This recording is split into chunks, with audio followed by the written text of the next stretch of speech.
think we can open it now. Wait, I'll give you a hand with the lid. There's something inside it. The body. Charred. It's a body, all right. Only it isn't a woman's. You can still make out the face. It's Griffin, the caretaker.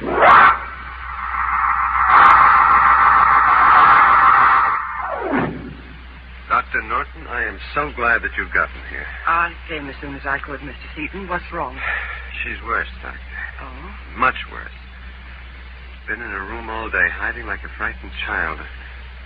I think the reading made her worse. Reading? What reading? Well, for the past few days, she's been reading books about her family history. Why did you let her have them?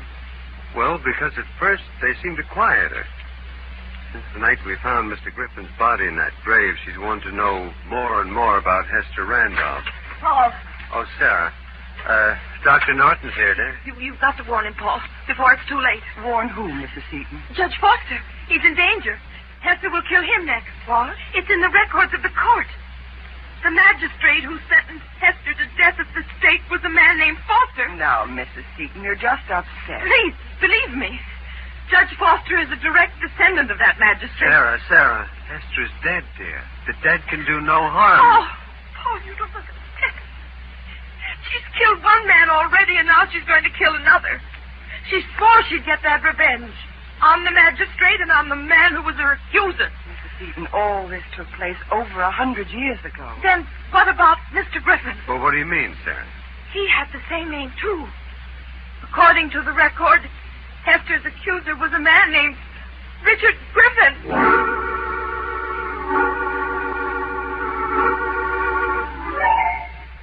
So, Judge Foster, my wife insisted that I come over here and warn you about Hester. Well, thank you, Mr. Seaton, for troubling, but I'm not a bit worried about the similarity of names. Well, I didn't admit it to Sarah, but the coincidence with Griffin was strange. Well, the dead never frighten me, Mr. Seaton.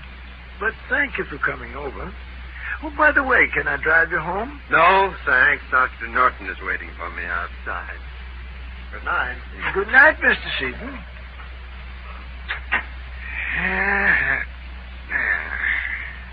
Now, where did I put those glasses of mine? Oh, sure, I left them here on the table. Wait.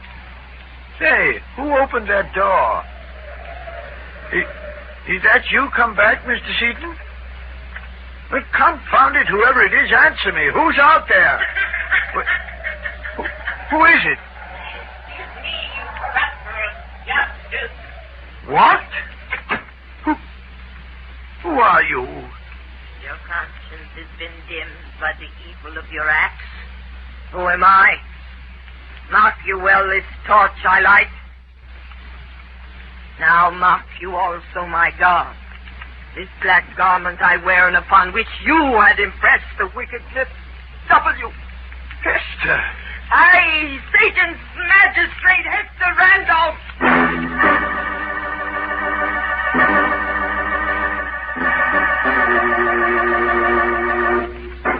You are listening to Inner Sanctum, brought to you by...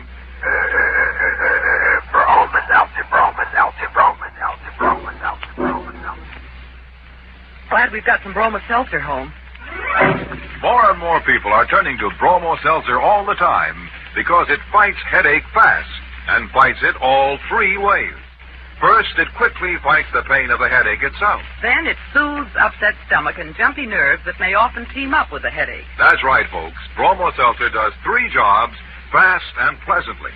Just put a teaspoonful of Bromo Seltzer in a glass and add water. It fizzes immediately, sparkling and refreshing, ready to help your headache all three ways. Why wait, folks? Keep that familiar blue bottle handy at home and at your place of business. Yes, friends, it's smart to be prepared for headaches at all times with Bromo Seltzer.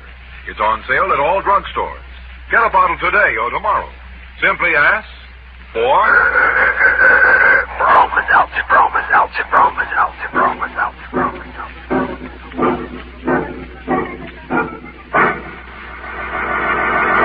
That Hester character. You know, that's the way a dame gets when she's burned up. Makes a specter of herself. You know, folks, I kind of feel sorry for old Judge Foster.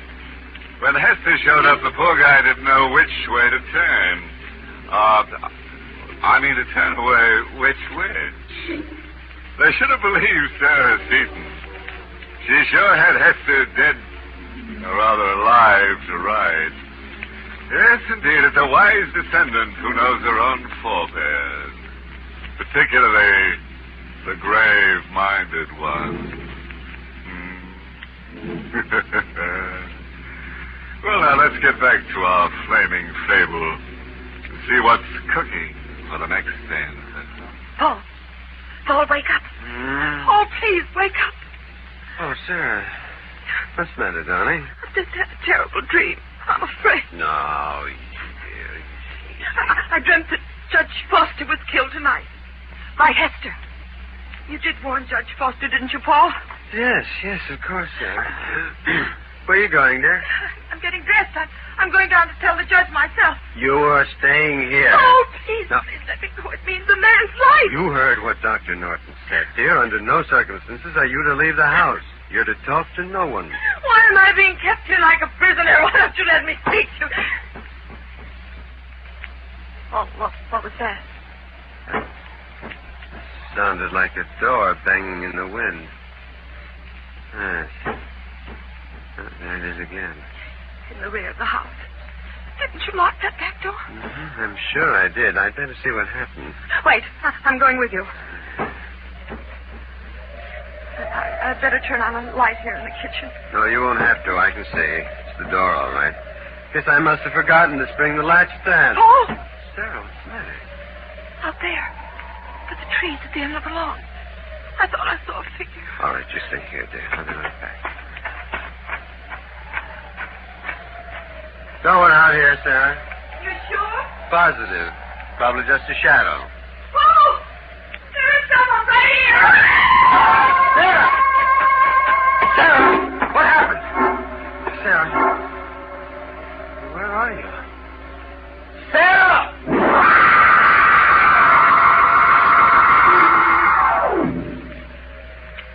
She was standing here, Sheriff. Right here at the back door when I heard her scream. And there wasn't a sign of her when you got back here at the door? Not a sign of her. Well, folks just don't vanish into thin air, Mr. Seaton. She must be around here someplace. I got to find her before it's too late. Too late? What do you mean by that? I don't know, really. I have a feeling that... Oh, now you're not going to tell me about dead witches returning too, are you? Don't tell me you believe in that stuff. I don't know what to believe. Sheriff? Is that you, Sheriff? Yes, who's there? Dr. Norton. You'd better come with me, Sheriff. I just discovered something on the side of the road, about a mile away. Mr. Seaton, I think you'd better wait here. What is it, Dr. Norton? What have you found? I'd rather you'd wait, as I said before, until we're sure. What are you trying to hide from me? I guess you better speak up, Doctor. If it's something that concerns Mr. Seaton, maybe he should know. All right, Sheriff. When I made the turn into the road, my headlights caught it in a ditch. I wasn't sure at first, so I stopped the car and got out. There was a body in the ditch. A charred body.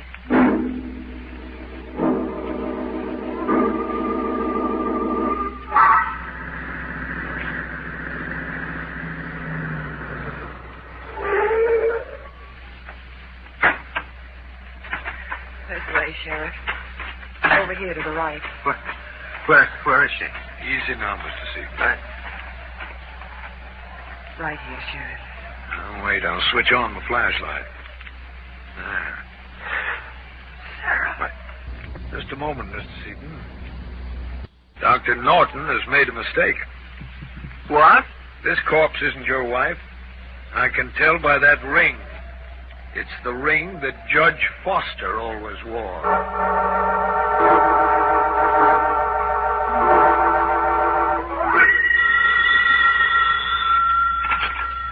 Hello? Oh, yes, Sheriff. Any news yet? Well, why can't your men find her? It's been 6 hours already. No, I haven't heard a word. Yes. Please call me as soon as you hear anything, will you? Who's there? Who is it? Oh, open the door. Hurry. Sarah! Yes, quick, let me in. Oh, Sarah, thank the Lord you're all right. Oh, no. Darling, where have you been? What happened to you? Wait, lock the door quickly. She doesn't know I've come back. She's still looking for me. Who? Hester. She was out there, Paul. That's why I ran from the house. She called to me from the road. Maybe go with her. Go where? To the cemetery. She kept me there, torturing me, begging me to change places with her. Darling, you're not making sense. Please, believe me. We've got to get away from here tonight. Right now. She'll kill me if we don't. She wants my life for the one she never lived. Now, stop it. Stop. Now, get hold of yourself. There is no such woman as Hester Randolph. But I saw her. I spoke to her. The woman you saw is somebody else, somebody living, who wants you to believe that she's Hester. She wants everybody to believe it. But why, Paul, why? Because she's a cold-blooded murderess. She's killed 2 people already, and she's trying to drive you out of your mind completely. Then who? Who could it be? I wasn't sure before. Now I'm almost positive. It's Dr. Norton. Dr. Norton? Now, you saw this Hester, Sarah. What was she like? Like a ghost. Hmm? Like a shadow in the light.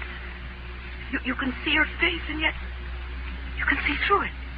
Beyond. No. That was just an illusion created by the night, dear. And perhaps some other tricks of a clever, scheming woman. You'll see. I'll prove that Dr. Norton is... That's the back door, Sarah. It's blown open again. Leave it. We've got to get out of here. No, you stay here. I'm going to see who opened that door. Please hurry. Don't leave me alone so long. We'll have in a moment. Paul! What is it, Sarah? Don't come in here. Don't come back now. Run away as fast as you can. What's the matter? Don't come in here. Leave me here. Esther! Sarah! Look out! I got the gun out of his desk. I'm going to escape. Sarah! Are you all right? I killed her, Paul. She won't torture me anymore. I killed Hester. She came toward me and I fired. Sarah, there's no one in this room, dear. Over there. In the hall. She's there. Where? I don't see it.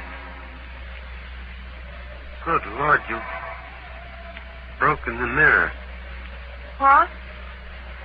You shot it yourself. No. It can't be. I can't be her. And yet I saw her face. But it was my face, too. Sarah.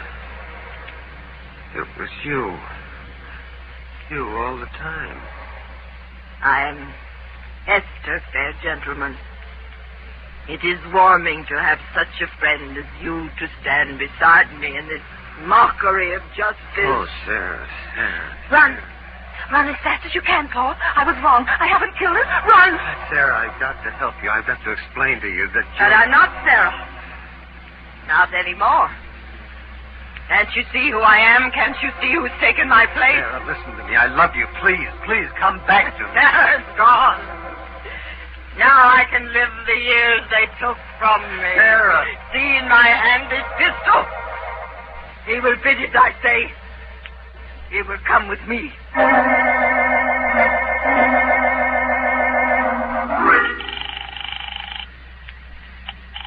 Still no answer, Sheriff. No answer, Dr. Norton. I can't understand it. Mr. Seaton was home when I called just 15 minutes ago. I warned you, Sheriff, to have that house closely watched. Well, I can't do 100 things at once. I've got every available deputy out looking for Mrs. Seaton. Don't you realize she may have gone back to their house? Don't you realize that she's the one who might be Hester? Mrs. Seaton? Hester? What the deuce are you talking about? I'm talking about dual personality. Mrs. Seaton is suffering from a nervous breakdown. And it's entirely possible that she's the one who killed Griffin and Judge Foster. Well, you should have told me this before, Doctor. Come on. We're getting right over to the Seaton house.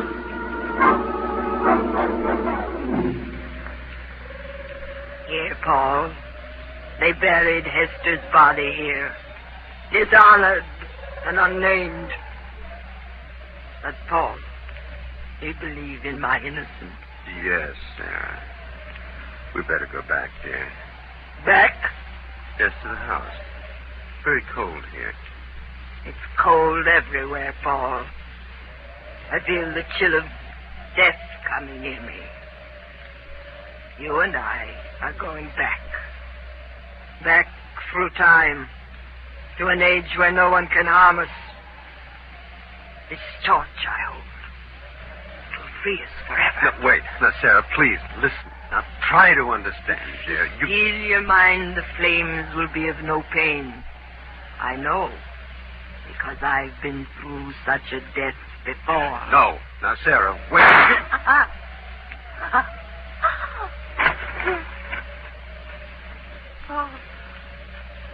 Paul. Hester's going. Mr. Seaton, Sarah. are you all right? Yes. Looks like we got here just in time. Paul. She's going from him. Forever. Oh, Sarah. She's dead, Mr. Seaton. I'm sorry, Mr. Seaton. Sheriff, What is it? What's the matter? look, it's the headstone. I didn't notice that before. It's been recut. Oh, what do you mean? Can you see what it says? Hester Randolph, a lost soul. Born October 13th, 1759. Died September 12th, 1949.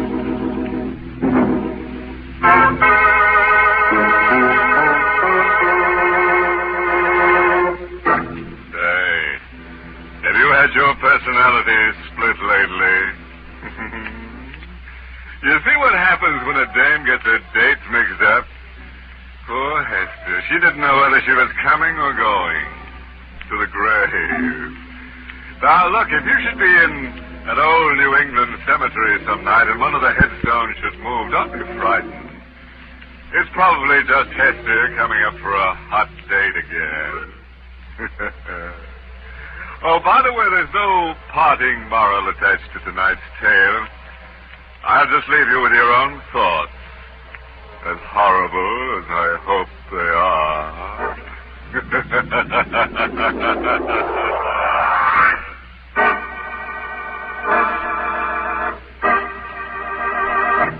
Friends, it's so foolish to suffer with an ordinary headache when Bromo Seltzer gives you such fast, pleasant, three-way relief. It's true, Mr. Wheat. Bromo Seltzer is so pleasant to take, and it works so fast to help your headache all three ways. Yes, Bromo Seltzer speedily fights the headache pain itself. Then it goes right to work to soothe the upset stomach and jangled nerves that often may team up with a headache. Try it next time you get a headache. Prove to yourself just how fast it works to help your headache all three ways. We've tried a lot of headache products, but it's Bromo Seltzer from now on for our family. You'll say the same thing, too, once you've discovered Bromo Seltzer. So get a bottle today and be prepared at all times to fight a headache fast, all three ways. It's smart to keep Bromo Seltzer both at home and at your place of business. That's right, folks. Remember, Bromo Seltzer gives you fast, three-way help for a headache. It's on sale at all drugstores. Caution, use only as directed. If headaches recur or persist, see your doctor. Get Bromo Seltzer today and... Headache 3 ways. Bromo Seltzer, Bromo Seltzer, Bromo Seltzer, Bromo Seltzer, Bromo Seltzer. Well, it's time to close that squeaking door for another 7-day rest until next week at this time, when Bromo Seltzer brings you another Inner Sanctum Mystery, directed by Hyman Brown. Oh, by the way, this month's Inner Sanctum Mystery novel is Hanged by Your Neck by Henry Kane. Next week, you'll hear a love story. It's all about a man who loves to kill and a woman who loves a murderer and a murderer who loves a woman. It's the eternal triangle, but dipped in blood. So won't you be with us when we take you on a honeymoon in a chamber of horrors? Until next Monday, then. Good night. Pleasant dreams. This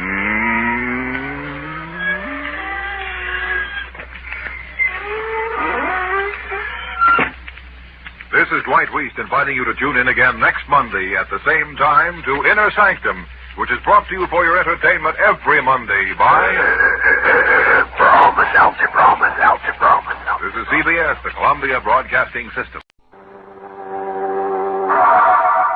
Bromo Seltzer invites you through the creaking door for another Inner Sanctum mystery and reminds you to...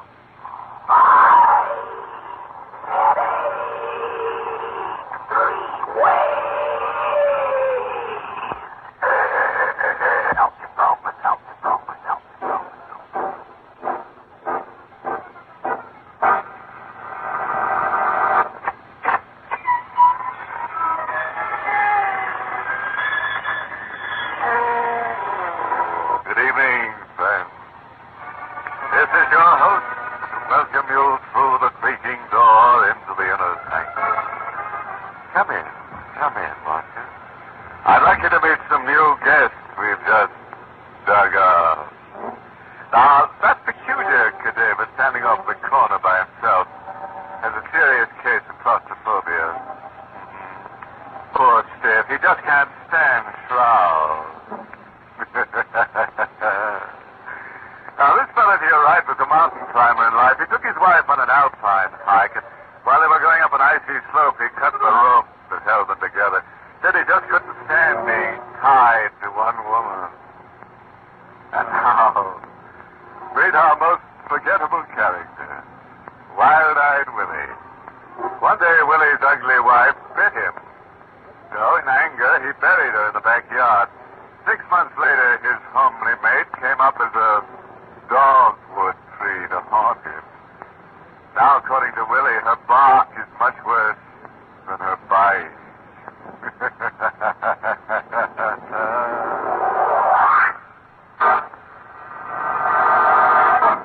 Tonight's Inner Sanctum mystery, The Vengeful Court, was written by Ed Adamson and Bob Sloan, and stars Barbara Weeks in the role of Sarah, with Carl Swenson as Paul.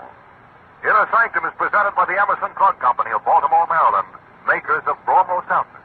Remember, Bromo Seltzer is compounded by registered pharmacists. It fights headache 3 ways. Bromo Seltzer helps your headache quickly, pleasantly, and it also soothes the upset stomach and jangled nerves that may team up with it. No wonder druggists report that of all headache products dispensed to their fountains, the overwhelming favorite is Bromo Seltzer. Please, friends, absolute silence. We want it so quiet you can hear a head drop. In the small hillside New England cemetery, a chill evening wind stirs the leafless trees with a complaining murmur. A blood-red moon probes through the branches with grotesque fingers, touching the faded headstones with their eerie light. The frail, gaunt-faced young sits on an old stone bench, listening acutely to the rustling of the branches, as if to capture some word whisper of the dead, forgotten past. Sarah! Sarah! Sarah, where are you? Oh, Paul, I'm here, over here.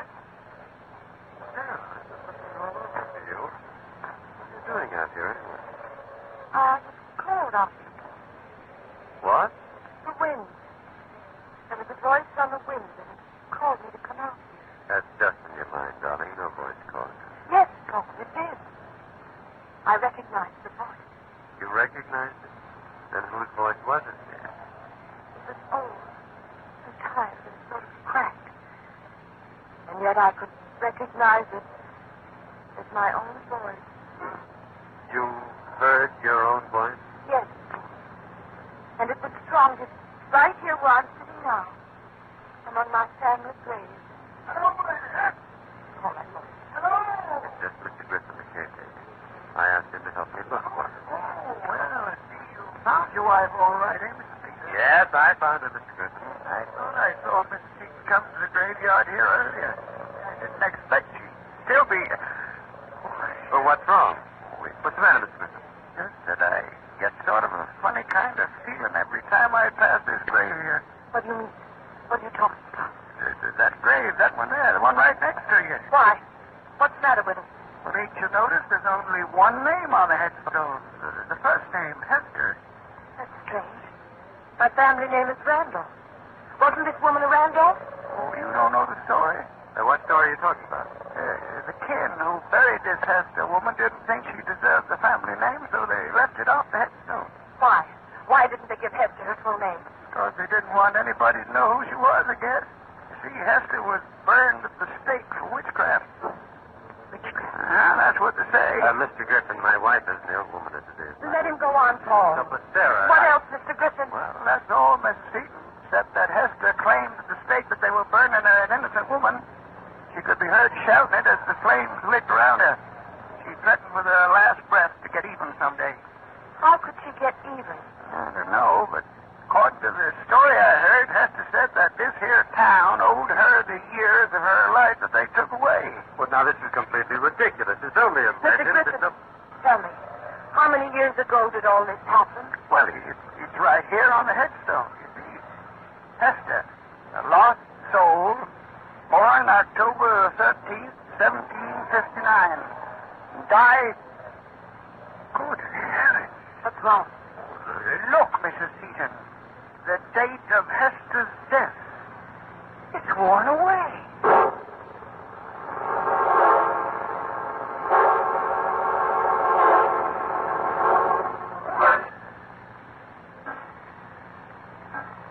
Sarah, Yes, Paul. what are you doing out of bed? When did you get up? Why, just a minute ago, I can't sleep. She keeps calling me. I hear her voice right here in this room. Just a few minutes ago. What? She was begging me to help her, telling me she never really lived and pleading with me to bring her back to life. Sarah. I thought I saw her. No, Sarah. Believe me. She was dressed in a black dress and there was a large W on it. That was a she. And in her hand she held a flaming torch. I'm going to call the doctor, darling. Someone at the door. All right, I'll take her. No, wait. I'll go. Good evening, Mrs. Seaton.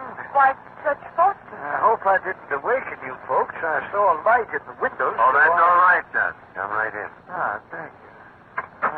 Sorry to bother you this time of the night, Mr. Seaton, but I was looking out at my window on the other side of the cemetery, and I thought I saw something or someone prowling around out there, and I wondered if they come over this way. Who was it? Oh, I don't know. Someone carrying a torch. A torch? Go on, Judge. Well, of course, it could be that my eyes were playing tricks on me. They're not so good. But as far as I could make out, it was a woman dressed in black. Oh. You saw this woman, Judge? You're sure? I'm pretty sure I saw her. Of course, it's kind of dark out there, but it looked to me like there was something on the front of her dress. What do you mean? Well, there was the letter W. A big white letter W on it. It was Hester, just as No, Sarah. Hester? Who's Hester? Hester Randolph. That's who you saw. She was in this house, No, too. it must be a trick. You see, someone is trying to frighten you to make you worse. Now, hold on, folks. Hester Randolph was buried over 100 years ago. She's come back to life. Miss Seaton. Judge, my wife is ill. She doesn't realize what she's saying. I know Hester's alive. You didn't believe me, Paul, but Judge Foster saw her, too. Well, I didn't see anybody who's been dead 100 years. What is it, Judge? Don't you smell it? Yes. Something burning. The odor of burning flesh. Look. Out there on the back lawn. Stuck in the earth. A torch. The flaming torch.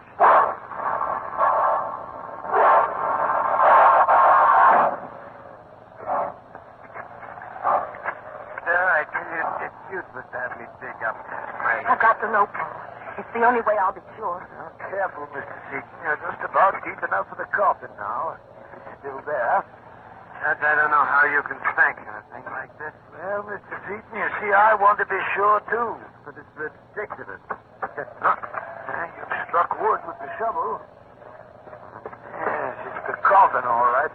You better go easy now. That wood is soft with age and half rotted away. I think we can open it now. We gotta give you a hand with the lid. There's something inside it. The body. Charred. The body, all right. Only it isn't a woman's. You can still make out the face. It's Griffin, the caretaker.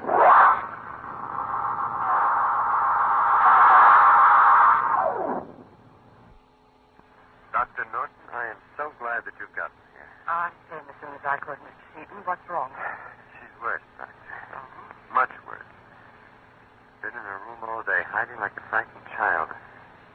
I think the measly reading made it worse. Reading?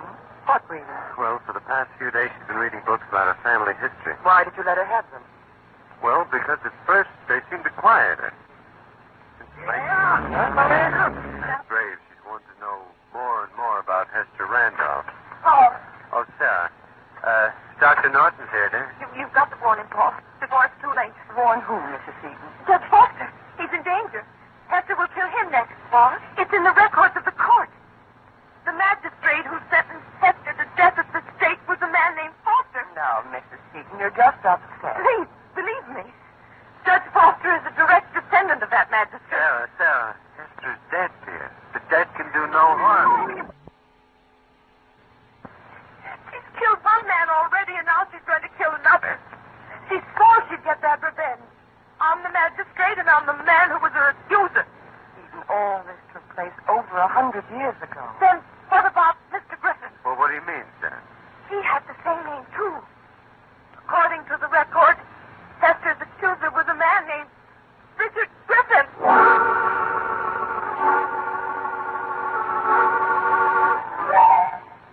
So, Judge Foster, my wife insisted that I come over here and warn you about Hester. Well, thank you, Mr. Seaton, for troubling, but I'm not a bit worried about the similarity of names. Well, I didn't admit it to Sarah, but the coincidence with Griffin was strange. Oh, the dead never frighten me, Mr. Seaton. But thank you for coming over. Oh, by the way, can I drive you home? No, thanks. Dr. Norton is waiting for me outside. Good night. Good night, Mr. Seaton.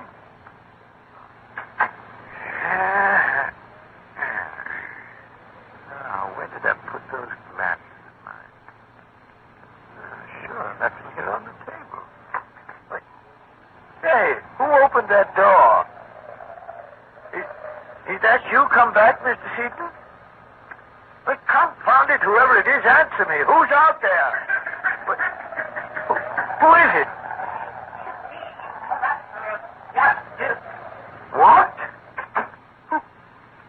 Who are you? Your confidence has been dimmed by the evil of your acts. Who am I? Mark you well this torch I light. Now mark you also my garb. This black garment I wear and upon which you have impressed the wickedness. W. Hester. I, Satan's magistrate, Hester Randolph.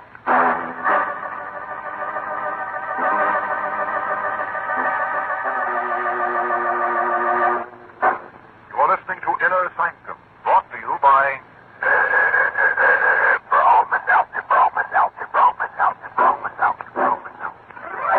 More and more people are turning to Bromo Seltzer all the time because it fights headache fast and fights it all three ways. First, it quickly fights the pain of the headache itself. Then it soothes upset stomach and jumpy nerves that may often team up with a headache. That's right, folks. Bromo Seltzer does three jobs fast and pleasantly. Just put a teaspoonful of Bromo Seltzer in a glass and add water. It fizzes immediately, sparkling and refreshing, ready to help your headache all three ways. Why wait, folks? Keep that familiar blue bottle handy at home and at your place of business. Yes, friends, it's smart to be prepared for headaches at all times with Bromo Seltzer. It's on sale at all drugstores. Get a bottle today or tomorrow. Simply ask for Bromo Seltzer, Bromo Seltzer, Bromo Seltzer, Bromo Seltzer, Bromo Seltzer.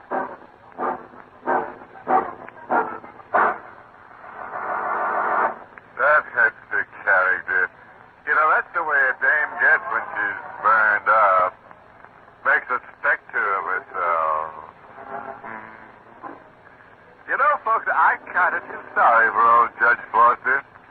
When Hester showed up, the poor guy didn't know which way to turn. To turn away which way?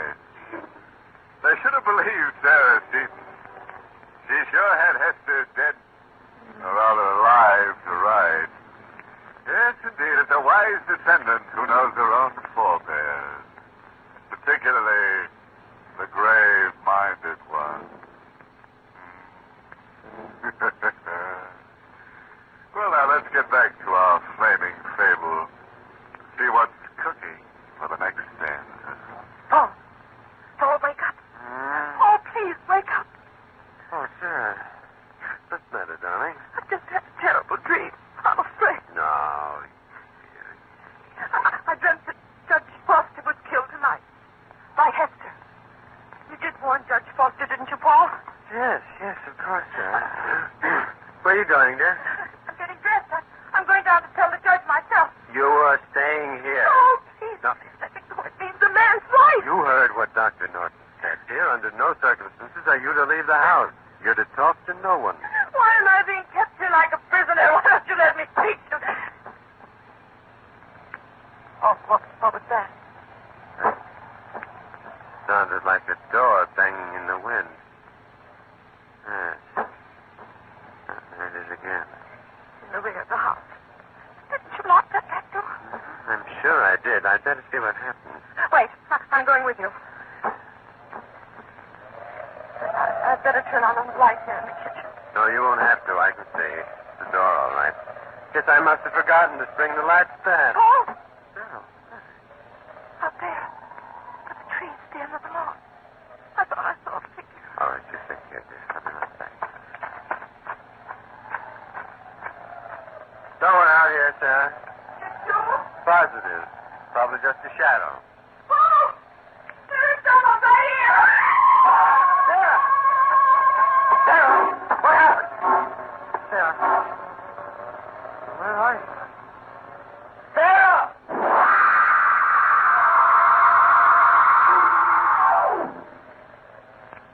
She was standing here, Sheriff. Right here at the back door when I heard her scream. And there wasn't a sign of her when you got back here at the door? Not a sign of her. Well, folks just don't vanish into thin air, Mr. Seaton. She must be around here someplace. I got to find her before it's too late. Too late? What do you mean by that? I don't know, really. I have a feeling that... Oh, now, you're not going to tell me about dead witches returning too, are you? Don't tell me you believe in that stuff. I don't know what to believe. Sheriff, is that you, Sheriff? Yes, who's there? Dr. Norton. You'd better come with me, Sheriff. I just discovered something on the side of the road, about a mile away. Seaton, I think you'd better wait here. What is it, Lincoln? What have you found? I'd rather you'd wait, as I said before, until we're sure. What are you trying to hide from me? I guess you better speak up, Doctor. If it's something that concerns Mr. Seaton, maybe he should know. All right, Sheriff. But I made the turn into the road. My headlights caught it in a ditch. I wasn't sure at first, so I stopped the car and got out. There was a body in the ditch. A charred body.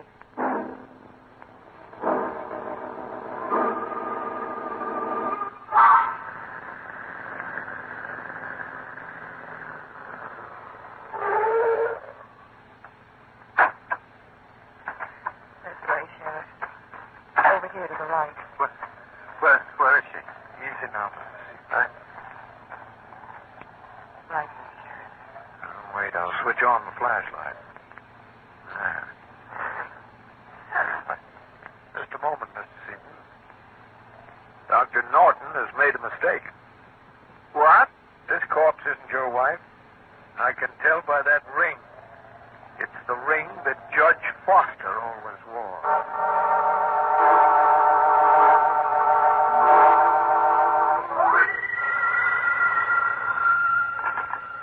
Hello?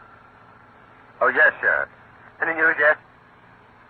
Well, why can't your men find her? It's been 6 hours already. No, I haven't heard a word. Yes. Please call me as soon as you hear anything, will you? Who's there? Who is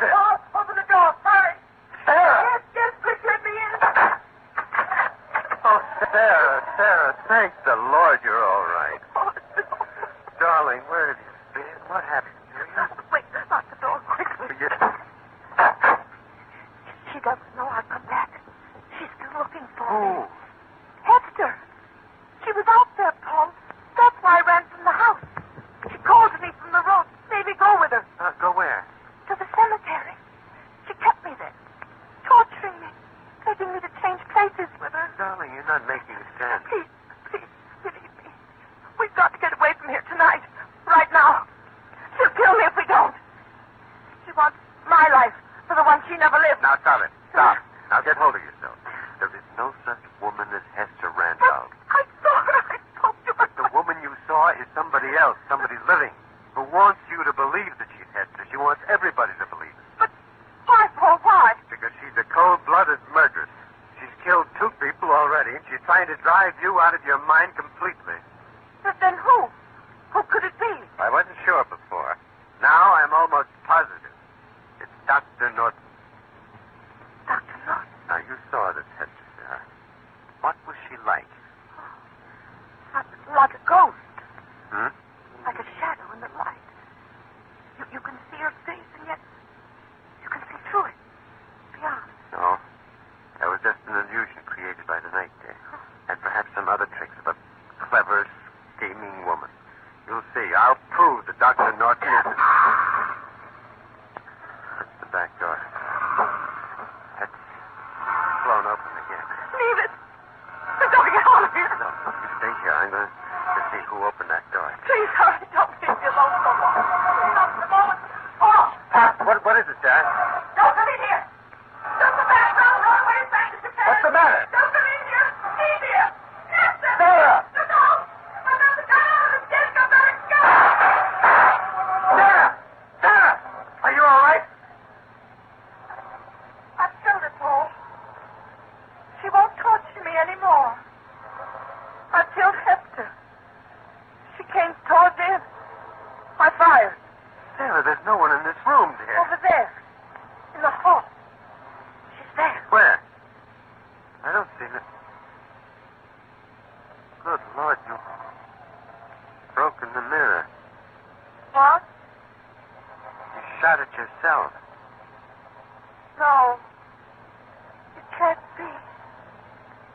I can't be her. And yet I saw her face. But it was my face, too. Sarah. It was you. You all the time. I am Hester, fair gentleman. It is warming to have such a friend as you to stand beside me in this mockery of justice. Oh, Sarah, Sarah. Run. Run as fast as you can, Paul. I was wrong. I haven't killed her. Run. Sarah, I've got to help you. I've got to explain to you that... But I'm not Sarah. Not anymore. Can't you see who I am? Can't you see who's taken my place? Sarah, listen to me. I love you. Please, please come back to me. Sarah, it's gone. Now I can live the years they took from me. Sarah. See in my hand this pistol.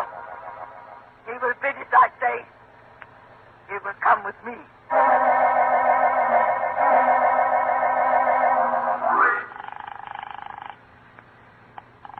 Still no answer, Sheriff? No answer, Dr. Norton. I can't understand it. Mr. Seaton was home when I called just 15 minutes ago. I warned you, Sheriff, to have that house closely watched. Well, I can't do 100 things at once. I've got every available deputy out looking for Mrs. Seaton. Don't you realize she may have gone back to their house? Don't you realize that she's the one who might be Hester?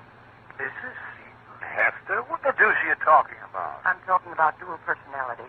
Mrs. Seaton is suffering from a nervous breakdown, and it's entirely possible that she's the one who killed Griffin and Judge Foster. Well, you should have told me this before, Doctor. Come on, we're getting right over to the Seaton house.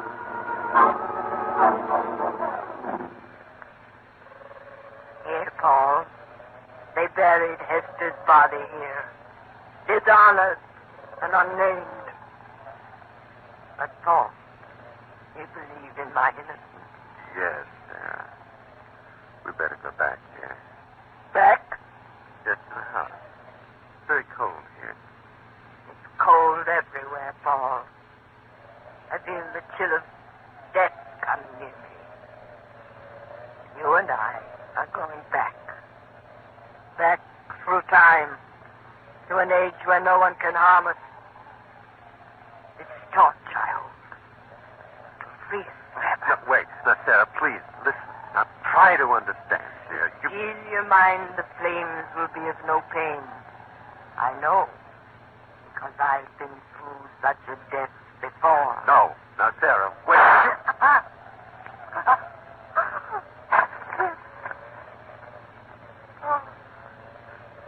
Paul, Hester's going. Mr. Seaton, are you all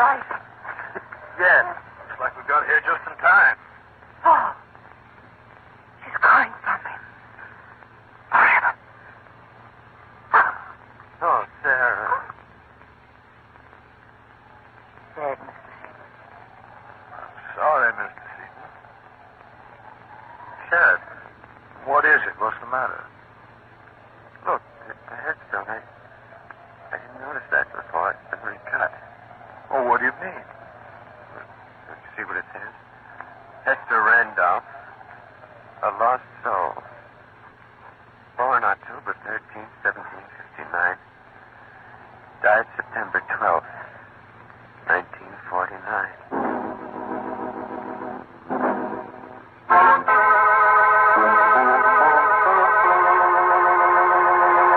Say, have you had your personality split lately? You see what happens when a dame gets her dates mixed up? Poor Hester. She didn't know whether she was coming or going to the grave. Now, look, if you should be in an old New England cemetery some night and one of the headstones should move, don't be frightened. It's probably just Hester coming up for a hot date again. Oh, by the way, there's no parting moral attached to tonight's tale. I'll just leave you with your own thoughts. As horrible as I hope they are.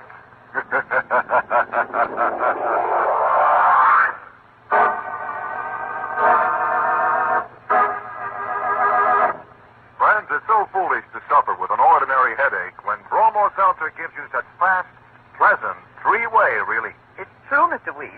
Bromo Seltzer is so pleasant to take, and it works so fast to help your headache all three ways. Yes, Bromo Seltzer speedily fights the headache pain itself. Then it goes right to work to soothe the upset stomach and jangled nerves that often may team up with a headache. Try it next time you get a headache. Prove to yourself just how fast it works to help your headache all three ways. We tried a lot of headache products, but it's Bromo Seltzer from now on for our family. You'll say the same thing, too, once you've discovered Bromo Seltzer. So get a bottle today and be prepared at all times to fight a headache fast all three ways. It's smart to keep Bromo Seltzer both at home and at your place of business. That's right, folks. Remember, Bromo Seltzer gives you fast three-way help for a headache.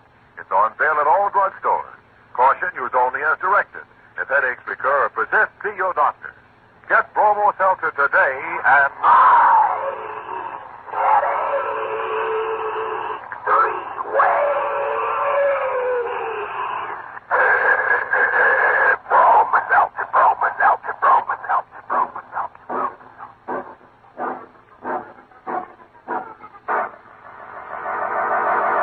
Well, it's time to close that squeaking door for another 7-day rest until next week at this time, when Bromo Seltzer brings you another Inner Sanctum Mystery, directed by Hyman Brown.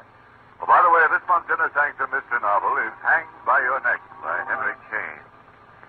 Next week, you'll hear a love story. It's all about a man who loves to kill and a woman who loves a murderer and a murderer who loves a woman.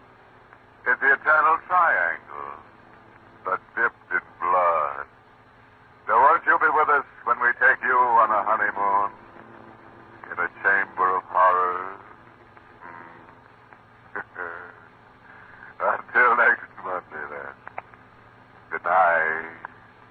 Pleasant dreams.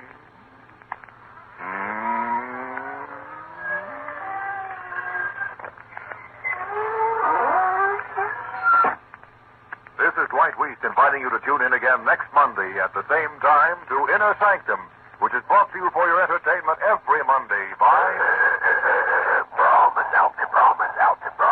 This is CBS, the Columbia Broadcasting System.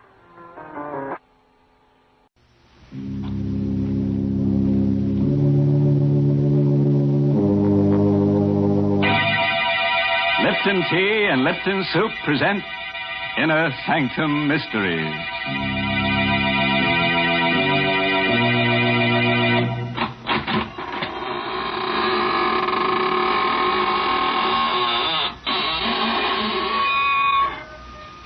Good evening, friends of the Inner Sanctum. This is your host at the squeaking door again. Just slither in and let me dispel your weariness with a bit of eeriness, Oh, no. No, please. Don't sit in that chair. I'm saving it for rigor mortis to set in. Oh, dear. I see this is going to be one of those nights when my favorite character gets killed. Yes, Mary, but don't scream blue murder because this is a corpse of a different color. Well, if it's going to be that kind of a story, I'd better tell folks about something cheerful first. Yes, I mean Lipton tea. Lipton's is such a friendly, welcome drink. And that's because of its brisk flavor. Now, that word brisk is important. It means that Lipton tea always tastes fresh and full-bodied, tangy and vigorous. It's never flat or wishy-washy. That's the reason why Lipton seems to make good food taste better, and why Lipton tea is the perfect beverage to serve on your entertaining friends. So even if you're not a regular tea drinker, you should try Lipton's. That brisk flavor makes all the difference in the world. And now let's leave the world, temporarily, of course. Tonight's story is called The Lonely Sleep. It's an original radio play by Christopher Mayle, who scribbled it during a nightmare. And our star is Carl Swenson, who plays the role of Archie Gold. Murder is a specter which nudges all of us, anywhere. Most of us will never murder, but can any of us say we never will? Certainly Archie Gold, 30-ish, bald and mild-mannered, never thought he would murder. Archie was the window display man for Greg's department store. At night, the store is a fantastic nightmare of eerie shadows, covered showcases, cavernous depths, and dank, stale odors, with only his own hollow footsteps for sound, because windows are dressed at night. It's night now. Archie's busy in his storeroom crating his favorite mannequin for shipment to the mannequin factory. Being a lonely man, he talks to the mannequin. And being in love with Esther Newman of the store's accounting office, he naturally calls his favorite mannequin Esther. You've been very mean to me, Esther. The last time I asked you to go out with me, you snickered at me. That's not nice. That's why I had to do this to you. Archie tucked Esther's smooth pink torso into a crate. There. Perfect fit, darling. Perfect. Then Archie wrapped Esther's slim legs and arms in Excelsior, tucked them into another crate. So, you wouldn't put your arms around me, darling. Well, you won't get another chance. Then Archie picked up Esther's pretty head and placed it on his workbench. Oh, Esther. I'm so lonely. Why don't people talk to me? Why can't I be popular? But what's wrong with me? Why don't you go out with me? What Archie never dreamed was that the real Esther Newman was at that moment slamming the last of her monthly report books closed, clicking off the light, and starting out of the finance office toward the rear door of the store. Oh, Esther, I want to tell you. She stopped by Archie's half-open door when she hears his voice. But, no, listen to me, Esther, darling. I am making enough money here to buy us a little place over in Jersey. See, all my life, I wanted to love someone like you. You're so beautiful. You will marry me, won't you, darling? Why, Archie Gold. Sitting there proposing to a dummy, and the dummy's name is Esther. What a coincidence. Esther, you worked late? I didn't know. No. I mean, yes, I give the mannequins names. It's sort of a game. Yeah, game. That's it. Well, they don't talk back anyhow. No, they don't talk back. But they're sort of kind. They smile at me. And, see, I'm lonely. Mm-hmm. I work all night. And, Esther, will you go out with me Sunday night? Mm-hmm. Please. Just dinner and the movies. Are you kidding? Why don't you ask your dummy friend? Hey, say what a swell idea. She won't eat much. You can maybe get her into the movies for half price. And when you kiss her goodnight, Archie, she won't slap your face. Why are you looking at me that way? You shouldn't laugh. You're crazy. You're trying to scare me. Yes, that's it. No, you're not. You are crazy. Don't come near her. Archie. You shouldn't laugh. Archie, don't. You shouldn't laugh. My turn to laugh. See? My turn.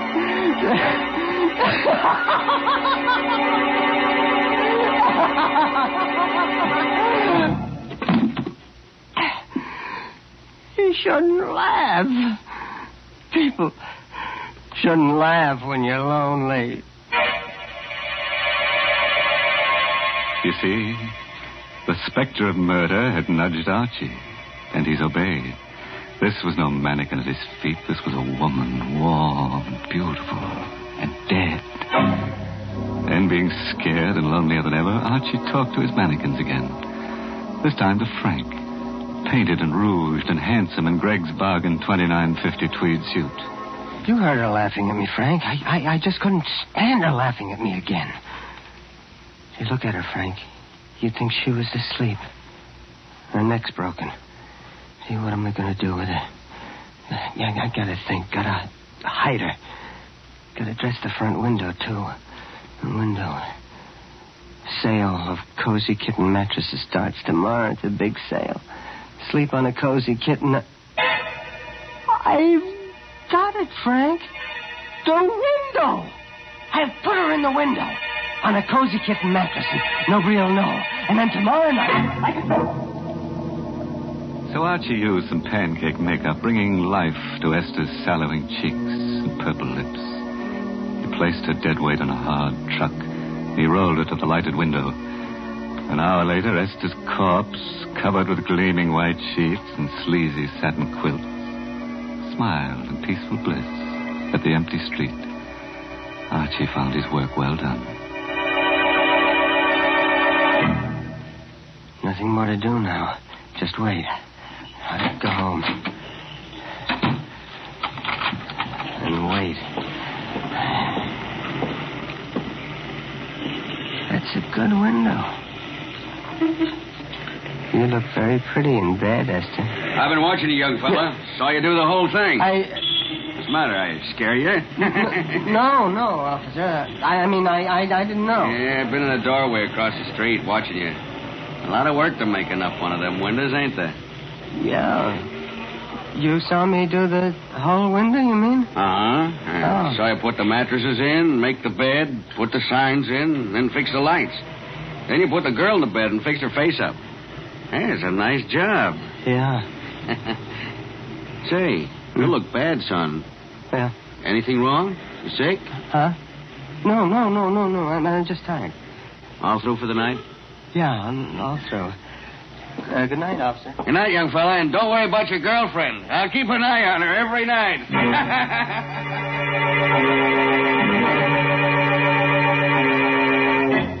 So Archie went home, as you or I might have done.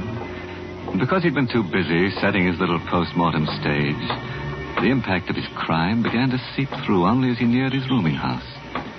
Maybe the girl in the doorway he'd passed started him thinking because she laughed. Are you kidding? Just a girl and a date. But you can't blame Archie for hurrying. You would have thought it was Esther, too. Archie hurried. He hurried to the rooming house. He raced up the steps. He had to get to his room, get in and close the door of the world. Close the door. That's it. There. They can't laugh at me here. They won't find me here. This is my room. Nerves. Stupid running like that. I've got to act normal. Sure, just like nothing happened. I couldn't help it. She made me do it. Don't forget about it. Why, Archie, gold. No. You can't laugh now. You're... I'm dead, Archie. Yes, in a way. I'm in Greg's department store. I don't believe in ghosts. It's just my mind, my imagination. That's right, Archie. You're too clever to believe in ghosts. I'm not a ghost, Archie. I'm in your mind. I'm part of you now. Part of you. Get out! I'll drive you out. Oh, no, Archie. You can't. Unless, Archie. Unless you replace me with someone else. Yes. That might do it. Someone else. Another girl. See? That's how a murderer thinks. Oh, yes. You do the same thing. Archie never thought he would murder. Now he's ready to do it again. To get rid of his conscience, to get rid of a voice. Archie lit a cigarette. He poured himself some milk, ignoring the laughter in his brain as he pushed through it. Look at your hands, Archie. Look at them. All crooked and hard and clutching. Oh. Like they were on my throat. No, shut up!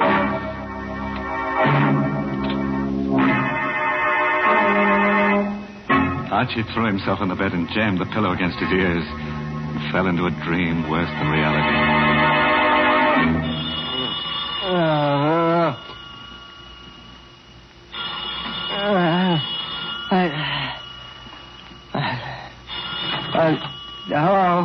Huh? Archie Gold? Yeah, this is Archie Gold. This is Mr. Gregg, Archie. I know this is your time to sleep, but it's important that you get down here right away. Is anything wrong, Mr. Gregg? I can't tell you over the phone. Come down here. Goodbye. All right, Mr. Gregg. After he'd shaved and dressed, Archie felt a little better. After all, if they'd discovered anything, Mr. Gregg wouldn't have called. He'd have sent the police. Feeling of confidence stayed with him until he stood across the street from Gregg's. He lost it then. It dropped with a sickening pain about his heart and a dry pinching about his lips. People were standing 3 deep in front of his window display, and he caught sight of a policeman's cab following Mr. Gregg's bald head into the store.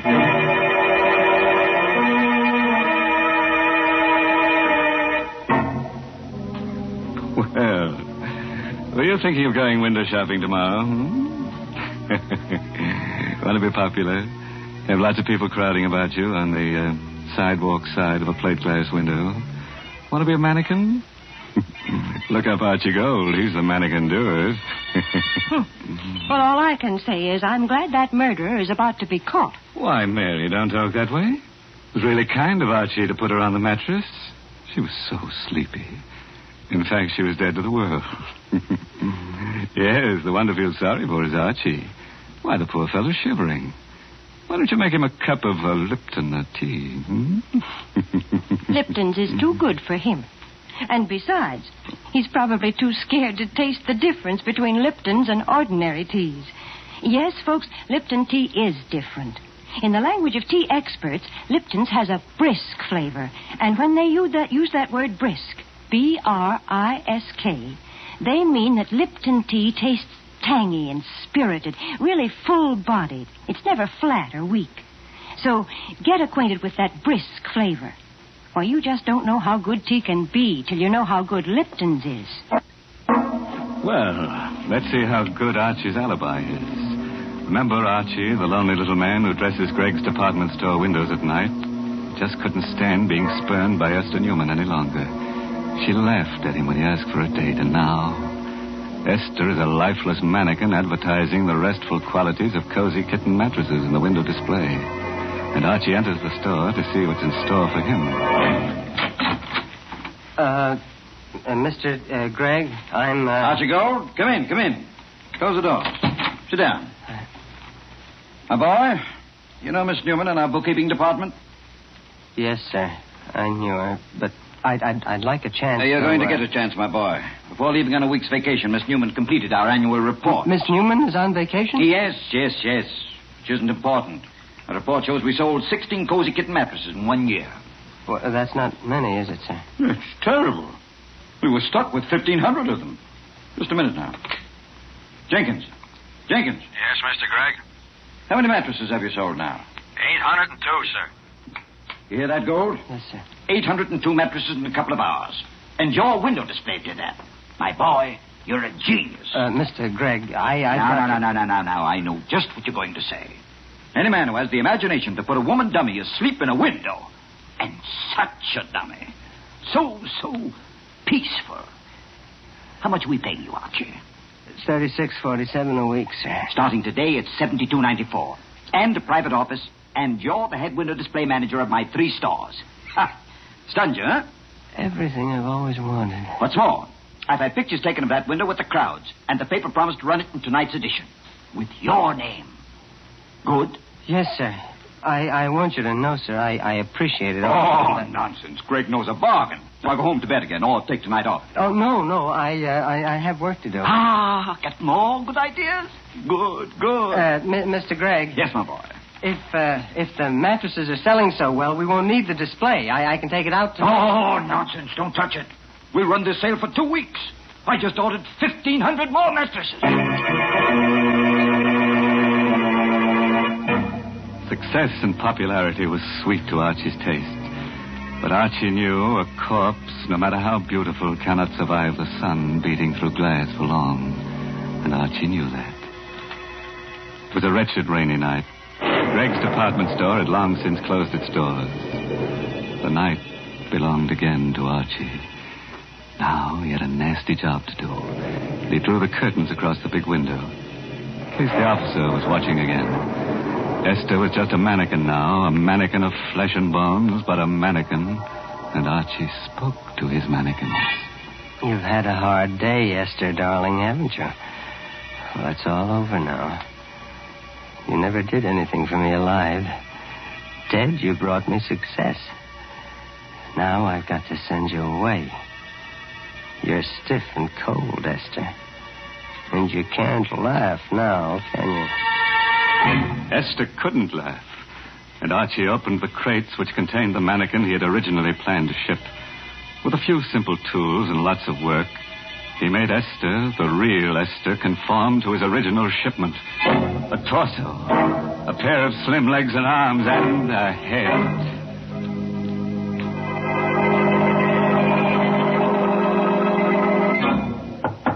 Yeah. Who? Well, that's the alley door. Somebody's there. Gee, a cop, maybe. I've got to act natural. After all, she's well hidden. Could I come in? Please, I'm so wet and tired. A girl. It's a girl. Yes. Come in. Get out of that rain. Thanks. Why, you poor kid, you're soaked. Come into the workshop. I've got a heater in there. Gosh, thanks. She was sent to me. Someone to take Esther's place.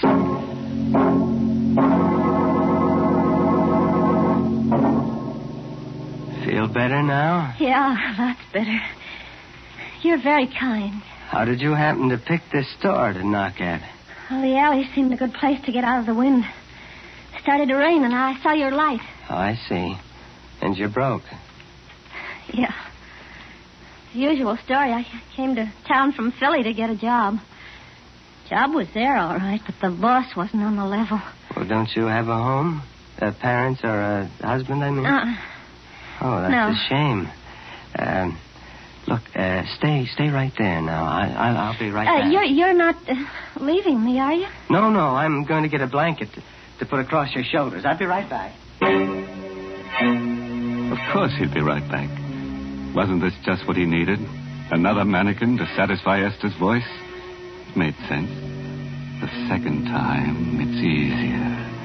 It always is. Don't move, May. I'll put it across your shoulders. All right. You're a very lonely man, aren't you, Mr. Gold? How do you know that? Because I like you. How does that prove I'm lonely? I like lonely people. Why? Because I'm terribly lonely myself. I got some coffee in the thermos here. I'll get you some. I like it here. I like to look at the mannequins, especially that handsome one there. What do you call him? What do you mean, call him? Well, you must talk to them. I would. You're wonderful. You understand. Yeah, I do. I do talk to him. His name's Frank. Frank, meet May. May, this is Frank. Hello, Frank. I'm sleepy, Frank. Oh, May. Why did you come tonight? Why couldn't you have come 2 nights ago? You're sleepy? Mm-hmm. I'm warm and sleepy. Look, I have 3 hours before my window has to be finished, and I have an errand that'll take me about an hour. You climb into the bed in the window and... People will see me in the window. No, the curtains are drawn. I'll wake you when I get back. All right. Looks like the kind of bed I could sleep on forever and... ever. Doesn't always work out the way you plan it, see? Archie didn't want to murder Esther, but he did.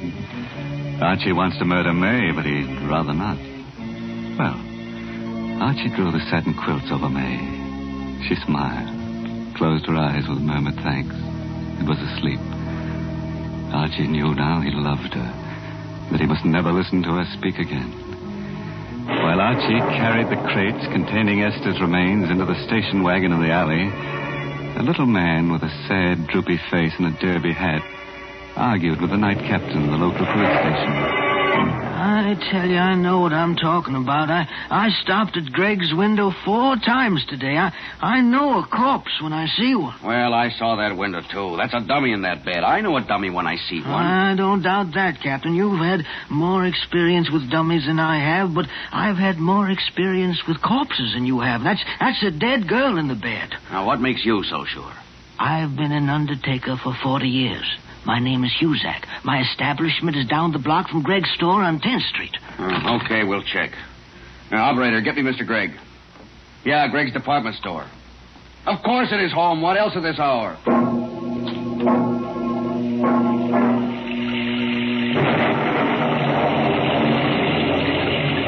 Archie had a plan. Excitement gripped him. But that habit of years was strong, and he talked to Esther as he piled her 3 coffins into the station wagon in the alley. Don't you worry, Esther. In a half hour, you'll be at the bottom of the river. You shouldn't have laughed, Esther. And then I'll come back to May. Sure. Archie had a plan, all right. But it didn't include the little old undertaker who knew a corpse when he saw one, or an angry, sleepy Mr. Gregg, or a confused police captain. Were right then coming to a stop in front of the store. This is an outrage, a preposterous, fantastic farce. Getting me down here in the middle of the night to prove I have a corpse in my window. I know, Mr. Gregg. I feel silly about it myself, but Mr. Huzak here seems so sure. The curtains are drawn in front of the window. We'll have to go inside. No. In a minute, you're all going to look very silly. There. Does that look like a corpse? No. You're right. It's not a corpse. It isn't a dummy either. She's alive. Breathing. There's something queer here. I'm going to look around outside. Archie! Archie, go!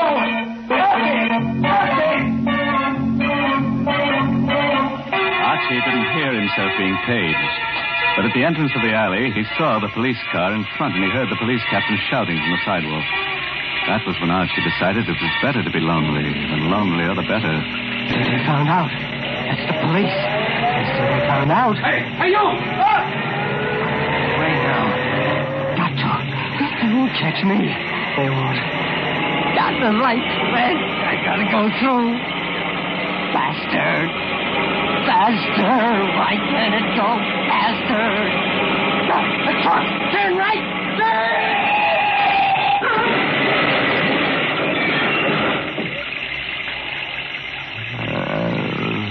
No one ever heard Archie's last words. They bubbled through his torn throat as he lay in a glass-smashed window through which he'd crashed. No one. I'm so lonely. May. So lonely. Well, Greg, here's your Archie Gold. I'll bet those crates will be interesting. Awful. awful. Yeah, quite a mess. No one was cruel enough to point out a gruesome bit of grisly humor. The lonely little man who'd spent so much time in display windows had created his final masterpiece. Archie had decorated his last window in Husak's funeral parlor.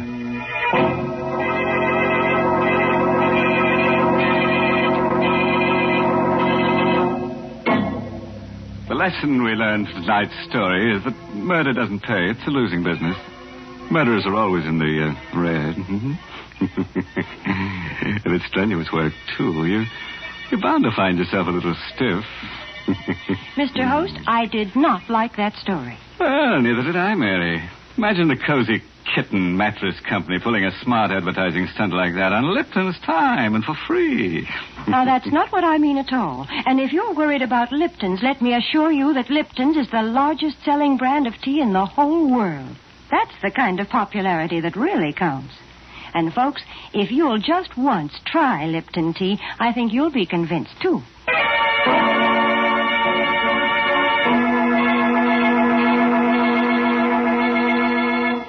Well, I have to run along now, folks.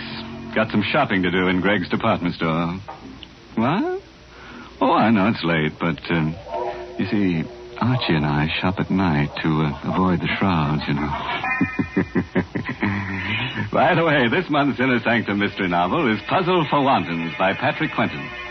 Oh, and here's a special announcement. Next week's Inner Sanctum story, directed by Hyman Brown and brought to you by Lipton Tea and Lipton Soup. Next week's story is about a man whose dreams always come true. All he has to do is to dream that somebody's being murdered and... Enough to keep you awake, isn't it? Until we meet again next Tuesday, you dream of me and I'll dream of you. Now it's time to close the squeaking door, so good night. Pleasant dreams.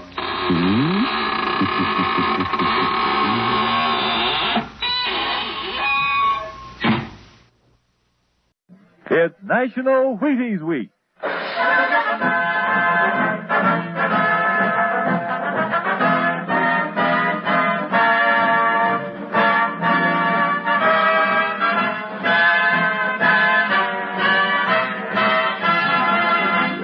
Yes, it's National Wheaties Week, and Wheaties presents Dimension X. Transcribed on stage tonight, Dimension X, another in the Wheaties big parade of exciting half-hour presentations. It's National Wheaties Week, and here's the forecast for tomorrow morning. Bright and cheerful with occasional smiles followed by a good morning all morning long. You think I'm kidding? No, sir, you can have a better morning around your house tomorrow if you start it off with a good breakfast, including, I hope, a bowl of Wheaties with milk and fruit.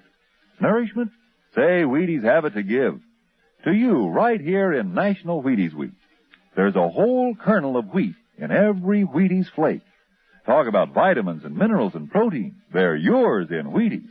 All you have to do is get them, those Wheaties, at your nearest store. Get them and try them once this week. For me. For you. Try them once and see for yourself how Wheaties at 7 can help at 11. Ready? Let's go. It's National Wheaties Week.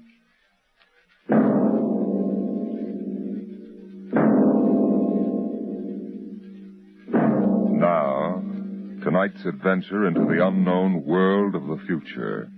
A world of Dimension X, where anything can happen.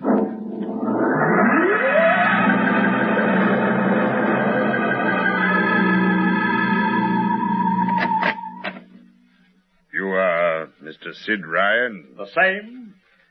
My name is Lucia. I'm a Martian. Pleased to meet you, Mr. What was that again? A Martian. A Martian, eh? As in Orson Welles? Precisely. I'm a Rotarian myself. Sit down. Thank you. And now that we've had our little joke, Mr. Lucia, what can Publicity Associates do for you? It has been my observation that advertising and publicity are the very backbone of earthly civilization. Spoken like a true Martian, Mr. Lucia. Now, if you'll tell me the name of the client. The client, of course, will be the Martian. You don't give up, do you? Give up? The gag, I mean. Oliver. Oh, yes, Mr. Ryan? This is Mr. Lucia. How do you do, Mr. Lucia claims to be a Martian. Take him outside, will you, Oliver? Get the name of the sanatorium he escaped from and tell them to bring the butterfly net. Wait, sir. I'm happy to see, Mr. Ryan, that my telling you I'm a Martian has approximately the effect I supposed it would have. I believe we can do business. I have here the cash retainer of $5,000.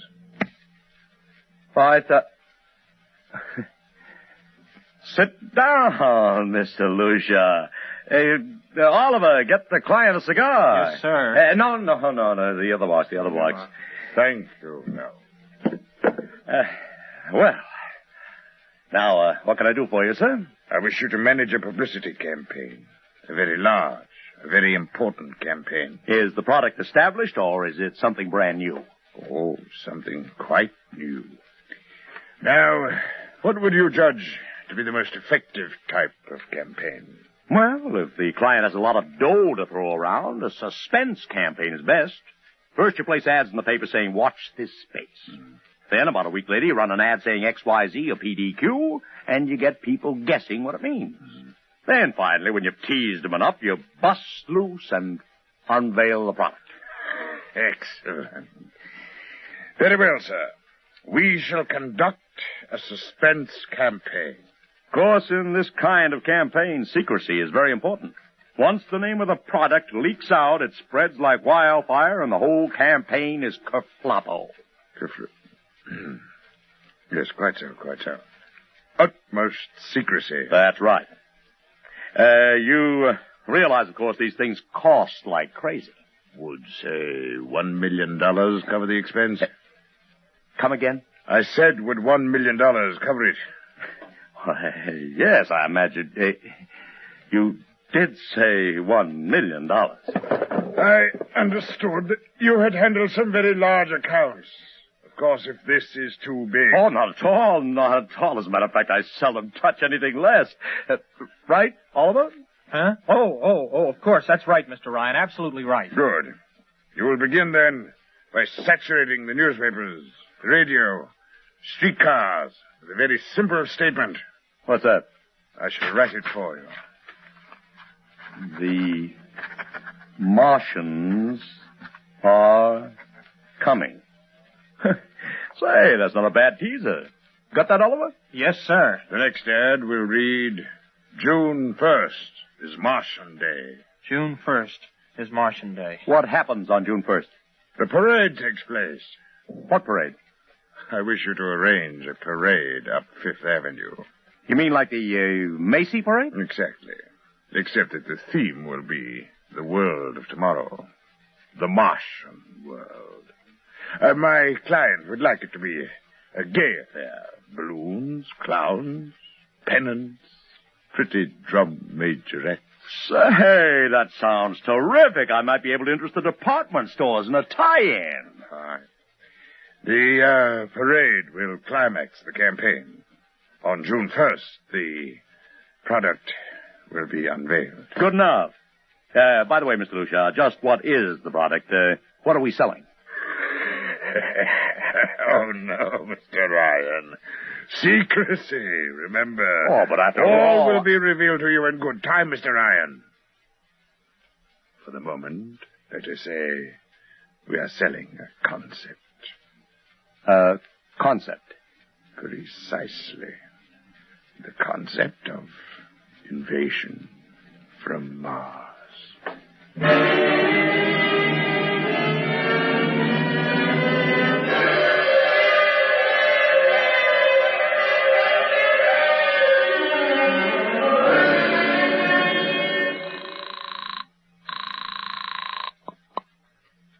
Benny Marcus, please. This is Benny. Benny, this is Sid Ryan over at Publicity Associates. Listen, Benny, how you fixed for midgets? I got midgets. Fine. I need 40 midgets for a parade. 40. June 1st. And listen, Benny, I want them dressed in little space suits.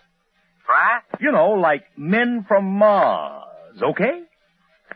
Midgets. And I want some movie extras, maybe 50 of them. Also rigged up like men from Mars. Make them look gruesome. Got that? Gruesome. Also, I need some horses with pretty girls on top of them. Maybe you can get that bunch from Maroney's Traveling Circus. The ones we booked for the Fireman's Parade in Albany last year. Oh, try, Sid. And never mind the expense. Just get me the talent, okay? I gotta hang up now. Call me back, Benny. How you doing, Oliver? Oh, fine, Mr. Ryan, just fine. We got full-page ads in all the dailies and 10-second spot announcements on every local station, but it's costing a fortune. The more it costs, the bigger our percentage. Spend like you are going to the electric chair, Oliver. Yes, sir. How you making out on the parade? If it comes off, it'll be the biggest thing since Barnum invented the midget. I've got Macy's, gimbals, and sacks to contribute floats. Everything is built around the Martian theme, see? Even the horses will have long feelers attached to them and funny-looking extra legs. It'll be sensational. Oh, yeah, it sounds fine, only... Only what? Oh, Mr. Ryan, we don't even know what we're selling. Oliver, my boy, do you think old Sid Ryan has been sitting here spending all this moolah and not putting two and two together? You mean you know who Lushar represents? Just by accident, understand? I have learned that Century Pictures is making a big new epic. A space opera entitled Invasion from Mars. Get it? Oh, I begin to see. Also, by mere coincidence, it happens to be the premiere sometime around June 1st. You follow me? But, Mr. Ryan, Century has an exclusive contract with New Feature Syndicate for all their publicity. Suppose Century Pictures doesn't like the way New Features is handling their stuff. They want to get out of the contract, but New Feature says no.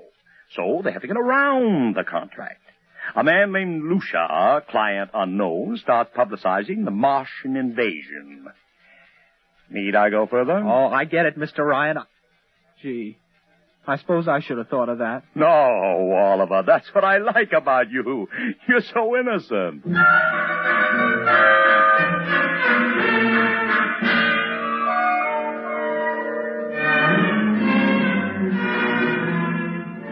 Let me talk to Commissioner Patrick, please. Sid Ryan.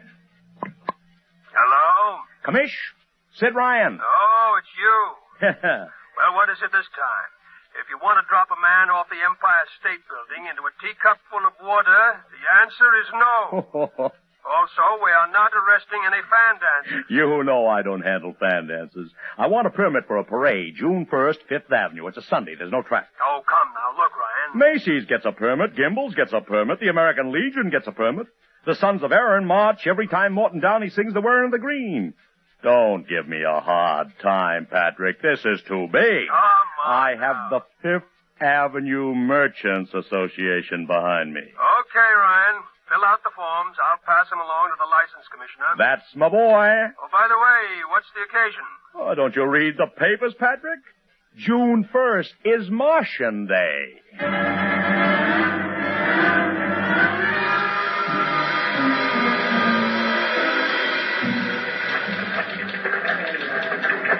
Well, Mr. Ryan, how is the campaign going? Like fire, Mr. Lucia, like fire. Everybody and his brother is going along with the gag. Yesterday, we distributed 50,000 Martian hats to school kids. I even arranged for Commissioner Patrick to accept a $50,000 check for the Policeman's Benevolent Fund from the man from Mars. Excellent. I understand Century Pictures spent over $1 million making that space opera. I beg pardon? Oh, come, Mr. Lucia. Sid Ryan wasn't born yesterday, you know. I know who our client is, even if you don't admit it. You do? Always thinking that's me. Well, as long as you know, let's keep it to ourselves, shall we, Mr. Ryan? As you once remarked, when these things leak out, it destroys the surprise and ruins the effectiveness of the campaign.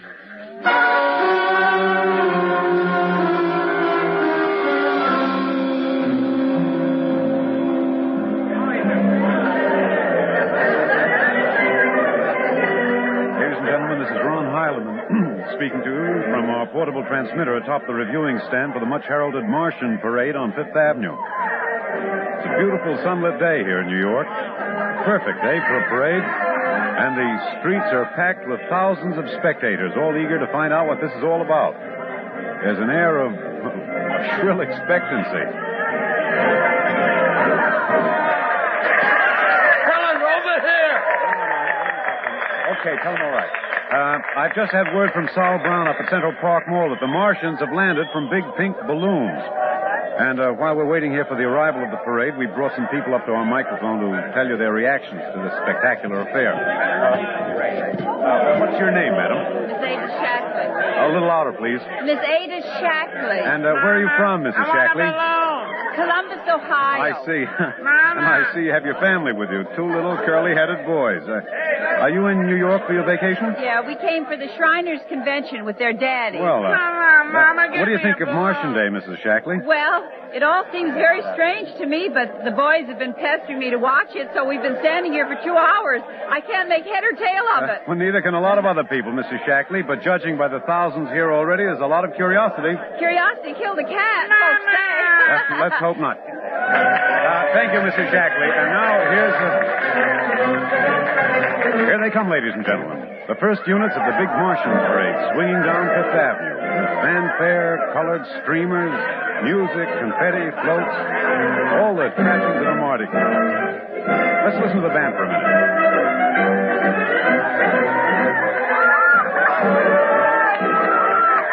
Here in the vanguard, the whole troop of little midgets in weird-looking pink and blue spacesuits, carrying Rube Goldberg weapons with signs painted on them.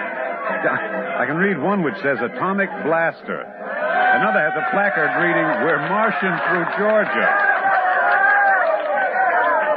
And here come the clowns, laughing and falling all over each other. They're giving free sugar candy to the kids along the way. Yes, ladies and gentlemen, there's a happy, laughing crowd along Fifth Avenue today. A true reflection of the great sense of humor and good nature that makes America the place it is. Why, only... What's that? What's this? The crowd's murmuring now. They've fallen somewhat silent. There's something coming. I'll try to get it for you. What? Ladies and gentlemen, here comes the Martian contingent. This is promised as the climax of the show. And now a great hush has fallen over the crowd. It's quite a sight to see these thousands of people standing here expectantly, hearing only the great regular sigh of their mass breathing. Now here they come, ladies and gentlemen. The Martians, marching in booted, helmeted ranks, row after row of them. This is an impressive sight, ladies and gentlemen. And a rather serious contrast to the rest of the joyous slapstick parade we've been witnessing up until now. There are perhaps 200 tall, broad-chested men dressed in metallic gray spacesuits with thick glass visors drawn across their faces. Each one's holding an ominous-looking ray gun at the ready position. They're marching in absolute silence, keeping step perfectly, as though some mute, unspoken command is marking time for them. Even the children are awed by the unexpected, warlike realism of the Martian Legion. And now the first ranks of the Martians move past us down Fifth Avenue toward the reviewing stands at the square. No one moves. There. A woman, ladies and gentlemen, just dashed out into the street. For what reason, I don't know. She just slipped through the police cordon somehow. They're after her now. But she's already reached the ranks of the marchers, and she's trying to lift the visor of one of the Martian spacesuits. Wait. She's fallen. She screamed and then fell forward in a dead faint. The Martian column keeps right on coming. Unless they break ranks, they're going to trample her. No. The policemen have got her now. They're dragging her away, out of the way. Trying to revive her now. What's that? All sorts of rumors have begun filtering back through the crowd. Some are even whispering that the woman's dead. We don't know yet, but whatever's happened, the incident seems to have cast a slight shadow over the mood of the crowd. The carefree holiday air seems to have vanished. The crowd's stirring uneasily, a little disturbed at what we've just seen. Nothing to be alarmed at, however. It just seems a shame that anything like this should happen to spoil our enjoyment of the Martian parade.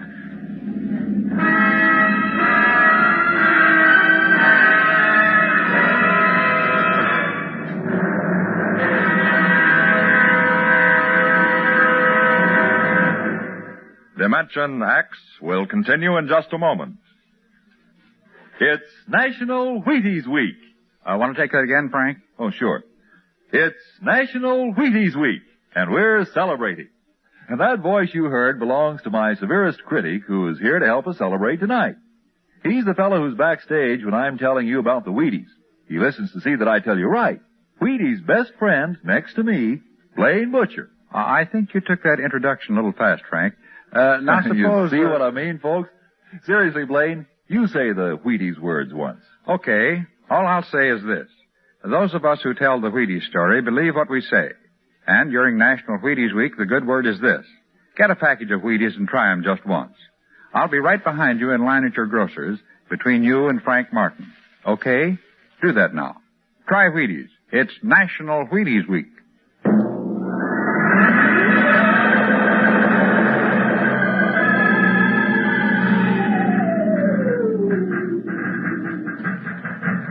Mr. Ryan, did you see that? A woman fainted. She ran out into the street to get a close look at the Martians, then she screamed and fainted dead away. I'm well aware of that, Oliver, since I paid her $50 to do it.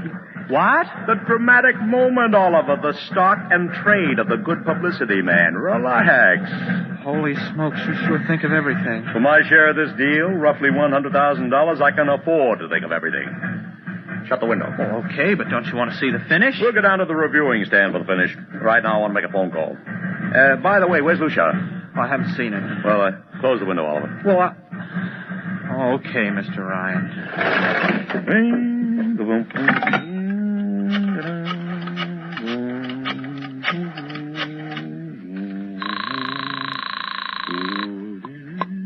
Marcus Talent Agency. Benny, this is Sid Ryan. Oh, say, listen, Sid, I was going to call you. I'm awful sorry about those Martians. What do you mean, sorry? They're terrific. No, don't joke, Sid. I mean it. Well, I mean it, too. They're great, great. Are you in a bag? Never felt better. You mean it, don't you? Of course I mean it. What is this? There are Martians in the parade? About 150. Of course, I only ordered 50, Sid. but under the circumstances... Sid. What is it? Sid, don't you know I couldn't get you a single movie extra? There's a studio strike in New York. Huh? Wait a minute. Where'd these guys come from if you didn't hire them? I don't know. Hold on. Oliver?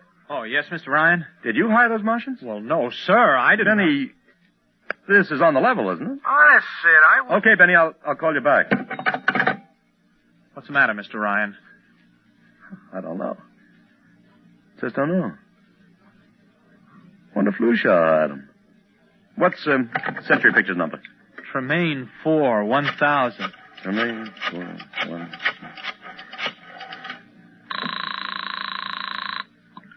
Century Pictures, the studio of the stars. Give me Marty Sanford, your publicity director. One moment, please.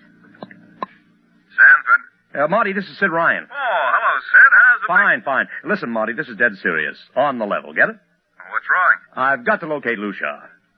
Lou who? Lucia, come on now, Marty. This is life and death. The guy you sent over to hire me for the invasion picture. I never heard of a guy named Lucia.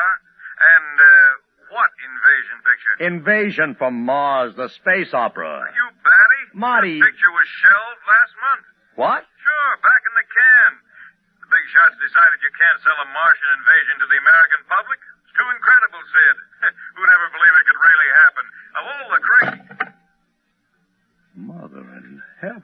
What is it, Mr. Ryan? You look terrible. That's too fantastic. Mr. Ryan, is something wrong? Open that window. I want another look at those Martians.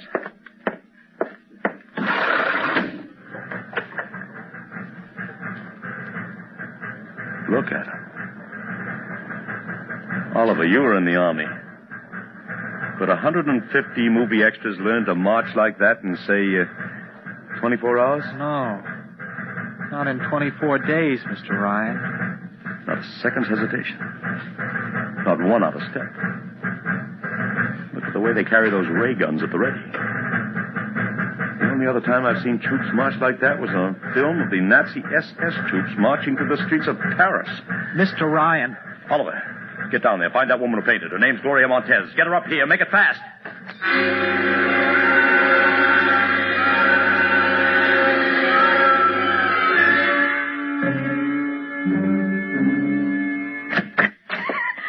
Yes, Mr. Ryan, I can't get much sense out of her. Stay away from me. Okay, Gloria. Gloria, you can cut out the act and relax.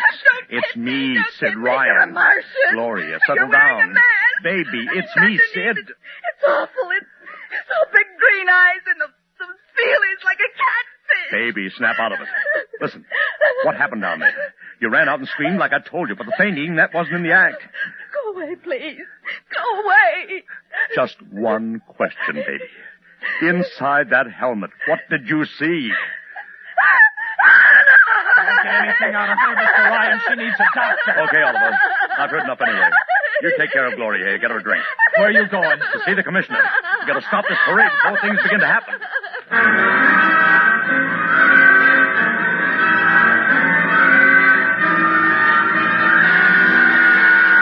Okay, Ryan, what's the beef? Listen, Patrick, I don't know what it is, see, but something's wrong. You've got to stop that parade. I suppose you'd like the riot squad. That would get you a front-page spread on every paper in town. Now, look, Ryan, I've got no time for your cheap publicity gags. I'm a busy man. Listen, I'm trying to tell you I don't know where those Martians came from, who they are, anything about them. Oh, Ryan, I'm wise to your tricks. Now, if you let the sergeant show you out... You won't do it, huh?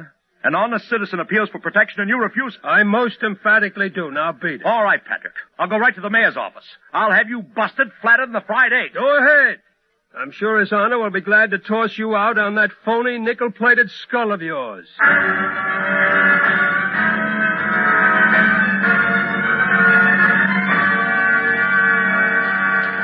You heard me, Ryan. You can't see the mayor. Adolf, please. This isn't a gag. I don't want publicity. All I want to do is maybe prevent something horrible from In happening. case you don't know it, wise guy, something horrible's already happening.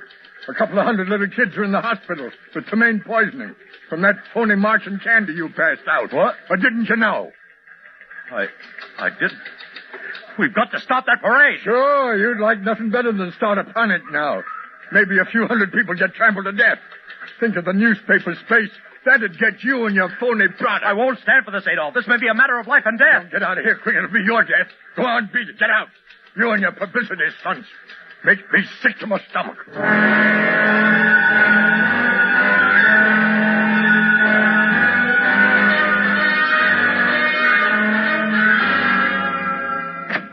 Oliver! Oliver! Oliver, where are you? Oliver! Oliver! Oliver! It is useless to scream at him, Mr. Ryan. Your friend is quite dead. Lucia. He wanted to run to the police with some story about a Martian invasion. I found it necessary to restrain him. Restrain him, you stinking murderer! Now, Mr. Ryan, collect yourself. After all our planning, it wouldn't do to have everything spoiled now, would it? Lucia, I'll start talking and talk fast, because when you get through, I'm going to take you apart piece by piece. What's this all about? Surely you know, Mr. Ryan. After all, you've been publicizing it for months. You see, before colonizing your planet, the Martian government sent some of us as scouts in advance, disguised as Earthmen, of course, to study your habits, your weaknesses. We found that the people on Earth are predominantly conditioned by advertising and publicity. And so we conceived the idea of treating our entire invasion as a vast publicity stunt. Clever, yes? After all, Mr. Ryan, who would suspect an invader who advertised his invasion in the newspaper, invited the public to his surprise attack, and spent millions publicizing his plans? Holy jumping. You've done very well, you see. Then there was no product. Ah, but there is a product. The product is death. What are you trying, Lucia? We Martians are a humane people, Mr. Ryan. We do not like to destroy thousands where a few hundred will suffice. In exactly 2 minutes, our troops will treat the world to a spectacle of death, which will bring the rest of your planet to its knees in horror. Nations will clamor to surrender. Perhaps, Mr. Lucia, but not if I can help it.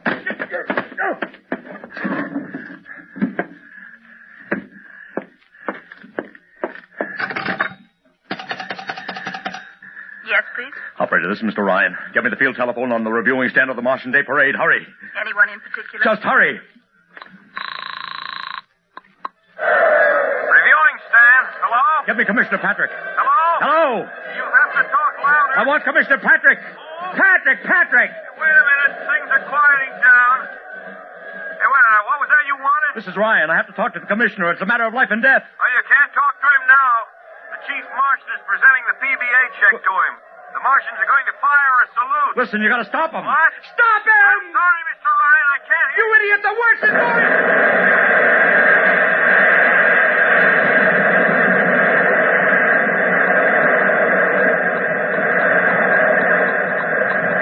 It's Ryan. You've been cut off. I heard it. Is something the matter? Oh, operator. Doesn't matter.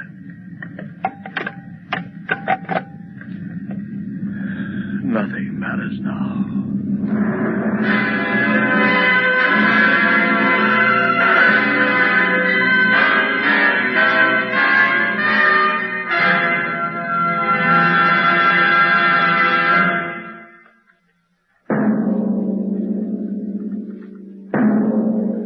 Tonight, Dimension X has transcribed The Parade, an original radio drama written by George Lefferts. Featured in the cast were Joseph Curtin as Ryan, Barry Kroger as Lushar, and Alexander Skirby as Ron Heilman. Your narrator was Norman Rose. Music by Albert Berman. Engineer Bill Chambers. Dimension X is produced by Van Woodward and directed by Edward King. In a moment, we'll tell you about next week's show. And now, here is your Wheaties man, Frank Martin. It's National Wheaties Week. Have you had them today? Had your Wheaties? It's National Wheaties Week. The time of the year to buy Wheaties and try them, at least once, for goodness sake. Because once you sit down to a bowl of Wheaties with milk and the fruit of your choice, I don't worry about you. Nope, I know there's a whole kernel of wheat in every Wheaties flake, and that's good. Besides, I know that starting a better breakfast with Wheaties can help you feel better, look better, and work better all morning. But honest now, you have to do your part before Wheaties can do theirs. Sure, buy Wheaties. That's what you have to do. That's what I have to do. Buy 'em and see how Wheaties at 7 can help at 11. And a happy National Wheaties Week to you.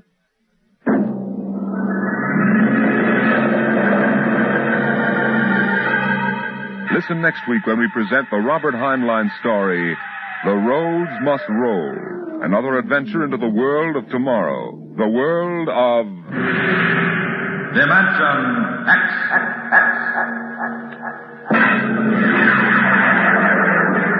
And this is the Wheaties man, Frank Martin, inviting you to listen Saturday, that's tomorrow night, to Joel McRae in Tales of the Texas Rangers on the Wheaties Big Parade. See you then. And remember, it's National Wheaties Week. Swing your partners right and left. It's National Wheaties Week. Come on, everybody, to the Wheaties party. Eat a lot of Wheaties like the champions do. Dance together, cheek to cheek. This is National Wheaties Week. Eat a lot of Wheaties like the champions do. Wheaties, a breakfast of champions.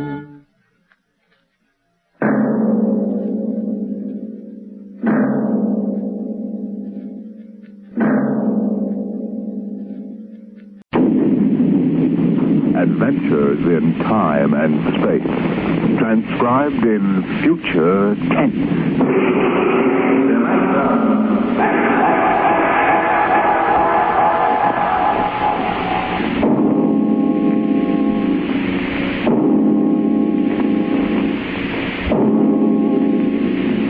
Can you predict the future? Can you tell what will come in 100 years, or in 10, or in the next minute? Tonight's Dimension X brings you a glimpse of what may well happen within your own lifetime. The Robert Heinlein story, The Roads Must Roll.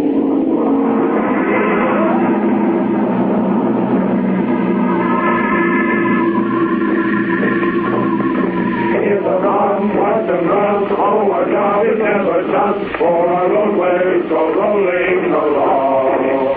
While you ride, we are watching down inside, so your roadways keep rolling along. Oh, it's high, beat, the roadmen are we. Take off the sectors now and stop. 1, 2. Where you go, you are bound to know that your roadways keep rolling along. Keep them rolling, your roadways keep rolling along. It was in the middle 1950s that the automotive age began to die. The traffic engineers had long expected. For years they had watched our vast cities sprawl and spread out, spill over into the countryside, become more and more dependent on motor transportation. And then finally the inevitable breaking point was reached. The growing flood of cars and buses and trucks began to swamp the streets and arterial highways. The building of roads could no longer keep pace. The superhighways clogged, congested, became packed with cars stalled bumper to bumper, and the cities began to die of slow strangulation, for the traffic could no longer roll.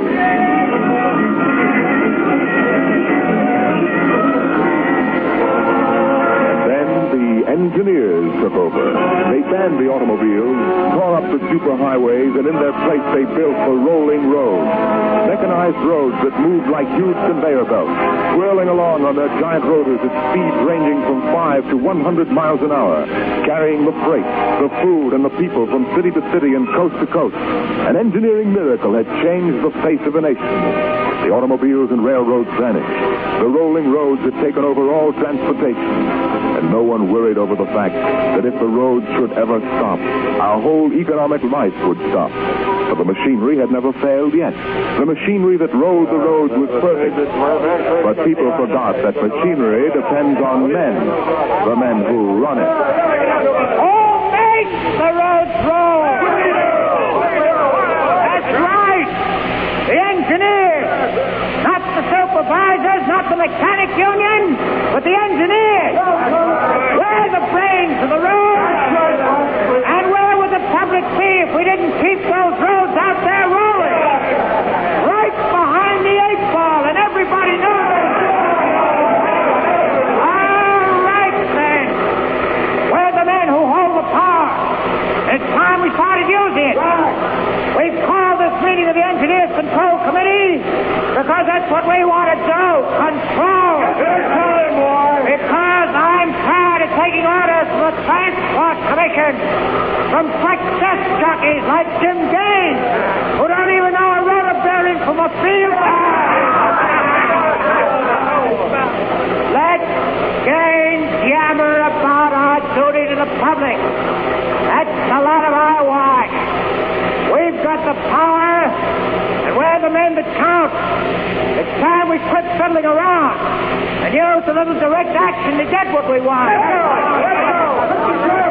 Mr. Chairman, the chair recognizes Brother Harvey of the Transport Mechanics Union. Thanks, boys. I don't rightly belong here since I'm no engineer. I'm just here to represent the workers' union. But I want to know what's all the shooting for. You engineers have got better working conditions than we have, and we ain't kicking. You say you engineers are powerful. You say you can tie up the road. Right. Well, listen. So can any screwball with a jar of nitroglycerin. Yeah, and he don't need no engineering degree neither. Harvey, are you speaking for your union now? Or are you here as a stooge for the Transport Commission? I helped found my union, and I led the strike in 75 for decent working conditions. Where were you engineers then, huh? With the thing! Remember, you're only a guest at this meeting. Go on, Van. Now, listen, men. I'm one of the old engineers on the roads. You all are. Worked up the hard way. We didn't go to the fancy technical institutes like those young punk cadets the commissioner's training to take over our jobs. That's right, man. Jim Gaines don't fill us full of the old school spirit and that baloney about how the roads must roll. So, all right, then. Why don't we get smart for a change? What would happen if the roads stopped rolling? Maybe the country would begin to realize that they can't do without it. And maybe we begin to get the things we want. The roads must roll!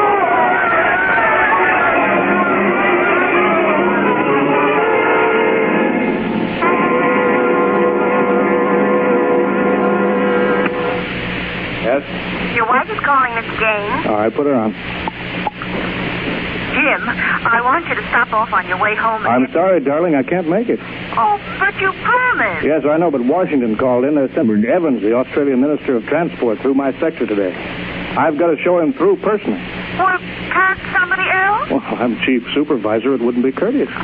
Darling, courtesy begins at home. I've planned this dinner for weeks. Honey, the roads must roll. Jim, if you quote that nauseating slogan at me again, I'll divorce you. Well, I can't help it, darling. I tell you, I'll meet you at Stockton at 9. We'll take in a show. Kiss Alan goodnight for me. All right, dear. Goodbye. Bye, darling. Mr. Evans is here. Send him in. Go right in, please. Well, good evening, Mr. Evans. I'm Gaines, chief engineer. How do you do, Mr. Gaines? Won't you sit down? Thank you. They told me at the embassy you'd be the man to see. Oh? I want to know how the roads work. I think we can handle that. I'm not a technical man, Mr. Gaines. My field is sociology. Suppose you tell me about the roads as if I were entirely ignorant. Well, fine. Well, it's nearly dinner time. Suppose we run up to Stockton sector for dinner. All right. Take us about an hour on the roads, and you can see them working. Excellent. You'll excuse me for a minute? Hi, Chief. What can I do for you? Oh, Dave, you're on the evening watch, huh? Where's Van Cleek? Oh, going to some meeting. I'm going up to Stockton for dinner. Anything to report? No, sir. The roads are rolling. Okay, keep them rolling. All right, Mr. Evans, let's go.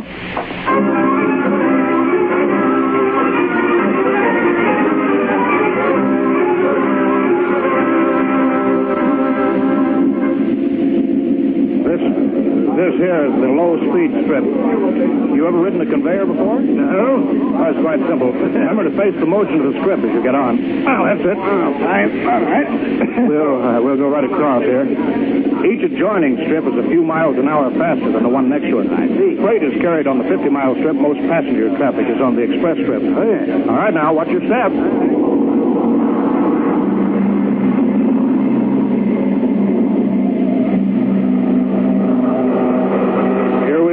Maximum speed. 100 miles an hour. Amazing. This strip makes a round trip San Diego to Reno in 12 hours. Oh, here's a restaurant. Ready to eat? Is this a restaurant? There's a sign, Jake's Steakhouse, fastest meal on the road. Is it really a proper restaurant? Oh, well, the best. Hooked right into the moving strip, of course. Shall we go in? Hello there, Mr. Gaines. We don't see much of you out on the road. Well, busy in the office, Jake. Two, right this way. Thank you. Here they are. Now, what'll it be? Well, you order it, Jake. Well, how about a steak? 2 inches thick from a steer that died happy. That's right. That's right. Plug me in the intercom, will you, Jake? Sure, there's a talk box right next to it. Flag 2, right? If you'll excuse me, Mr. Evans. Davidson on what? This is the chief, Davidson. I'm at Jake's Steakhouse. You can reach me at 10L66. 10L66, right. There now. They can get a hold of me in an emergency now. Mr. Gaines, what kind of an emergency could there be? Well, 2 principally. Power failure on the rotors would bring the road to a standstill. If that happened during rush hour, we'd have to evacuate millions of people. Well, as many as that? Oh, yes, easily. There are 12 million people dependent on this section of road. Gaines there. Hello, Chief. Davidson. We just got the hourly reports in. Proceed. Cadet Engineer Gunther, while on watch, was found playing cards with C.J. Ross, technician on duty. Any damage? One rotor running hot, but still synchronized. It was jacked down and replaced. All right. Have the paymaster give Ross his time. Turn him over to civil authorities. Place Cadet Gunther under arrest. Bring him to Road Town Central. Yes, sir. All right. Keep him rolling. As I was saying, Evans, there are 2 possibilities of danger. Can you visualize what would happen if the strip under us would break? I hadn't thought of that. You don't realize you're traveling at 100 miles an hour. Well, it can't break, not now. The strip has a safety factor of over 12 to 1. It's a good soup, Jake. Thank you, Mr. Gaines. But you know, Evans, a break did happen once in the early days. That was on the Philadelphia-Jersey City Road. Silly, no. That's right. The strip wasn't much more than a conveyor belt then. You know, it buckled for miles, crushing passengers against the roof. Yeah. Forward section in front of the brakes spilled them down under into the rotors and the rollers. Was it very bad? Over 3,000 people were killed in that break. But, Evans, the roads had to go on. You know, the entire economic system hangs on the roads. If they stopped now, the country would starve. Isn't it possible that you've become too dependent on these roads, Mr. Gaines? For example, what if you had a strike? We had a strike back in 75, but, there's not much danger of that anymore. Oh? Why not? Every cadet that goes to work on the roads today is a graduate of the United States Transport Academy. Oh, I see. They're all picked men, screened for emotional stability. They're trained to give us the same kind of loyalty that Annapolis and West Point develop in their men. You're a graduate, I suppose, Mr. Gaines? No, I was too old for that. The academy wasn't set up till after the strike in 75. But it won't be long now, maybe 5 or 10 years, Evans, before the oldest engineer on the roads is a man who's been through that academy. Yeah, Gaines here. Davidson, Chief, there's trouble in Sacramento. Sector.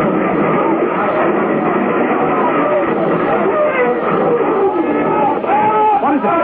Emergency stop. Hello, Davidson. The phones must be out. Come on. Jake! What is it? What's the matter? Have everybody stay in the restroom, Jake.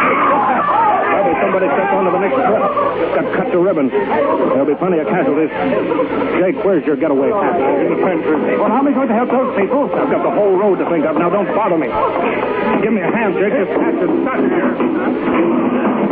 All right, if you're coming with me, Mr. Evans, you've got to move fast. I haven't got any time to waste.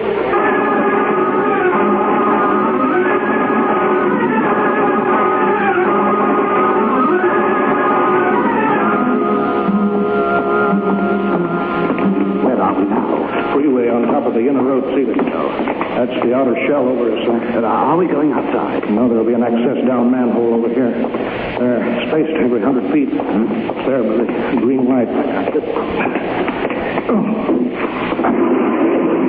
All right, this will get us down on the northbound road. Careful now, it's dark. All right. Stand away from that door, Evans. But this road is still rolling. Yeah, so it is. It was only the 100-mile strip that stopped. There's what I want, a phone booth. Look out, Evans. Excuse me, will you? Hey! Out. I'm talking to my wife. What? Don't argue. Out.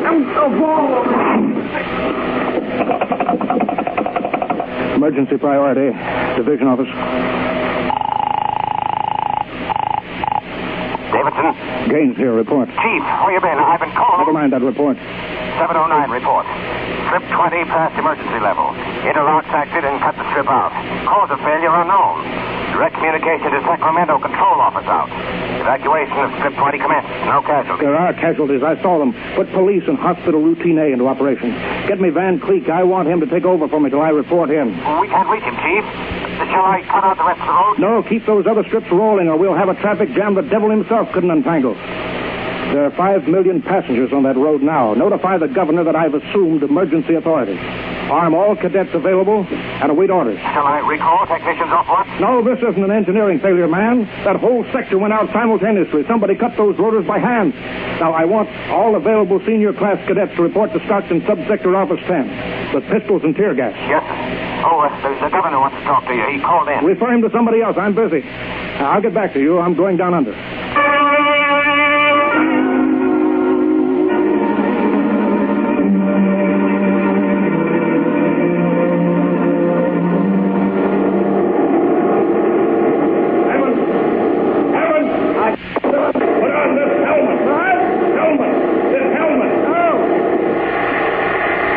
Can't hear without an anti-noise filter. All right, come on.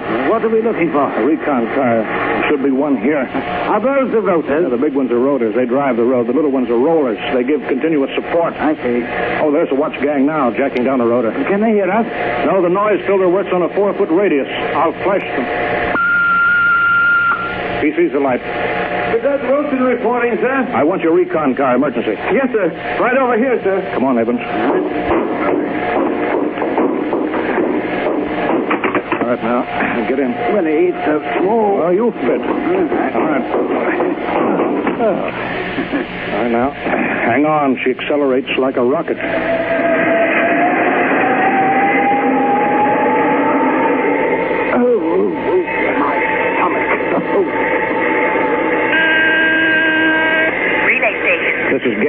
me Davidson, senior watch officer. Mr. Gaines, the mayor wants to talk. I haven't got time. Get me Davidson.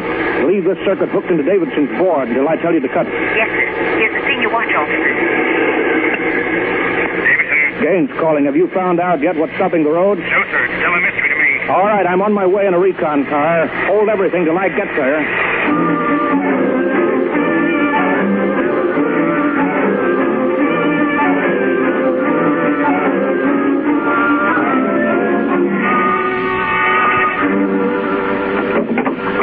Cadet Edmonds reporting, sir. 3 platoons of cadet engineers standing by with tumblebug motorcycles. Are they armed? Pistols and tear gas is ordered. All right, good. Assistant Supervisor Van Cleek is calling you on Circuit 9. Well, it's about time. Cut me in. Yes, sir.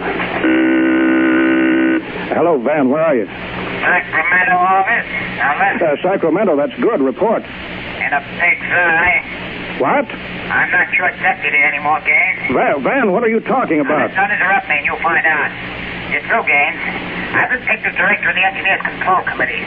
We're taking over. Have you gone off your rotor? It can't start Strip 20 until we're ready to lecture. Van! I can stop the whole road if I have to. Van Creek, I'll call in the Army. How'd you get him here if the roads aren't rolling, eh? Listen, Gaines. Whoever controls the roads controls the country. And right now, that happens to be me. Sign off, Gaines. I've got to call the White House. You behave yourself. You won't get hurt. I don't believe it, sir. He's got us, Edmonds. If we go in and blast him out, he may wreck the road. What's your rolling tonnage now? 53% under evening peak, sir. How about Strip 20? Almost evacuated. Yeah. Listen in on this, Davidson. Standing by, Chief. I'm going down inside with these cadets. We're going to work north, overcoming any resistance that we may meet. The watch technicians and maintenance crews are to follow behind us. Each rotor, as they come to it, is to be cut out from under Sacramento's control, then hooked into the Stockton control board. You understand? Got it. Check. If it works right, we can move control of Sacramento sector right out from under Van's feet. And he can stay in his office there till he's hungry enough to be reasonable. Edmonds, get me a pistol. Mr. Gaines, there's a man here, and he's badly hurt. He wants to see you. Take care of him. I haven't got time to... He's from Sacramento sector. What? Send him in here. Mr. Gaines. Mr. Gaines. Take it easy, man. Mr. Gaines. You're Harvey from the mechanic shop, you know? Tried to warn you. Tried to get away. He shot me 3 times. Get a doctor, will you? All right, now. Easy, Harvey. Harvey, how long has this been building up? It isn't the men. It's the engineers. I told them they were crazy. Told them the road's got to roll. And when I tried to get away... Easy now. Bleeding from the mouth. Harvey?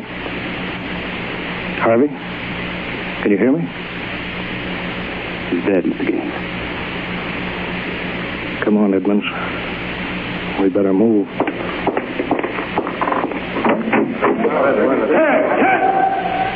All right, you men. You saw Harvey brought in. How many of you want a chance to kill the louse that did it?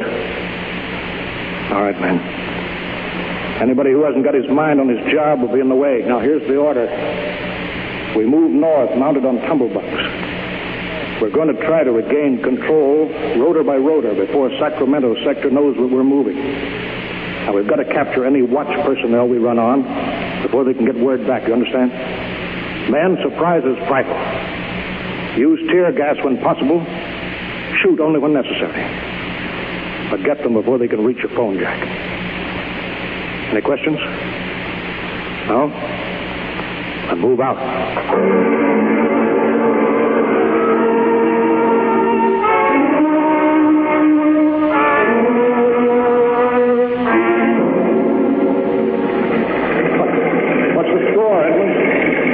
So far, no one killed. For years since I rode one of these tumblebugs, I've forgotten how to steer it. There's a man ahead.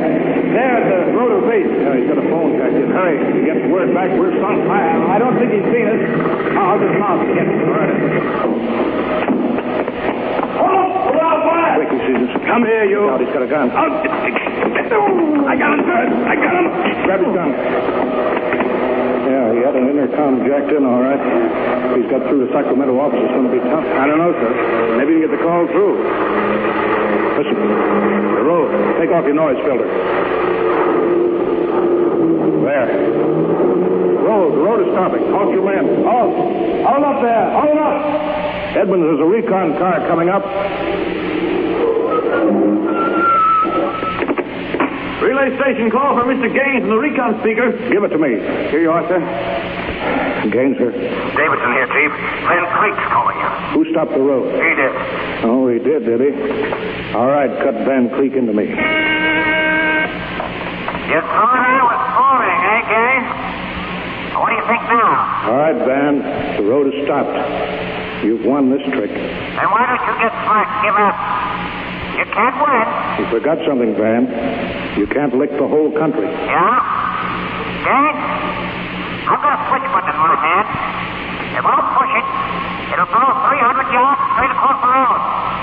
And then for good measure, I'll take an axe and wreck the control station before I leave. That's pretty drastic, Van. Yeah?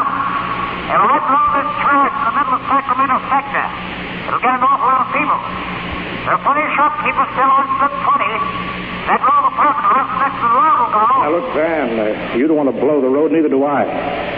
Suppose, Van, I come up to your headquarters and we talk this over. Two reasonable men ought to be able to make a settlement. Is this some kind of a trick? I'll come along, unarmed. My men will stay here. All right. All right, Gaines. But one wrong move and I'd blow the road.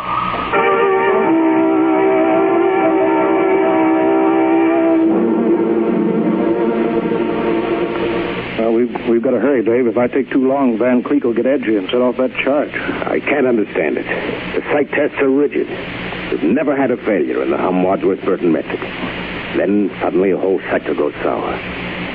How could Van Cleek get a whole crew of psych-cleared men to revolt? It's easy, Dave. As my deputy, he was ex officio personnel officer for the whole road. He must have been faking psych records for years, transferring maladjusted men into his sector. I've got that personnel record, Mr. Gaines. Oh, thank you. This is Van's record here. Masked introvert, inferiority rating 7. Comment: in spite of potential instability shown on Wadsworth Curve, this officer is especially adept in handling men. He's adept, all right. I haven't got time for any more, Dave. Chief, are you actually going up there to Van Cleek's office? I've got to. They'll be armed. They'll kill you. I've got to take that chance.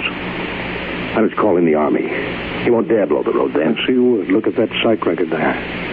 He's putting up a big, brave front, but he's rotten inside. He wants to be taken seriously. He wants everybody to think he's the most dangerous man in this country. If I call the Army in, he'll try to prove it by blowing the road. But how can you stop him, Mr. Gaines? He'll have a gun. What'll you have? What'll I have? Only a prayer. And what I know about Mr. Van Cleek.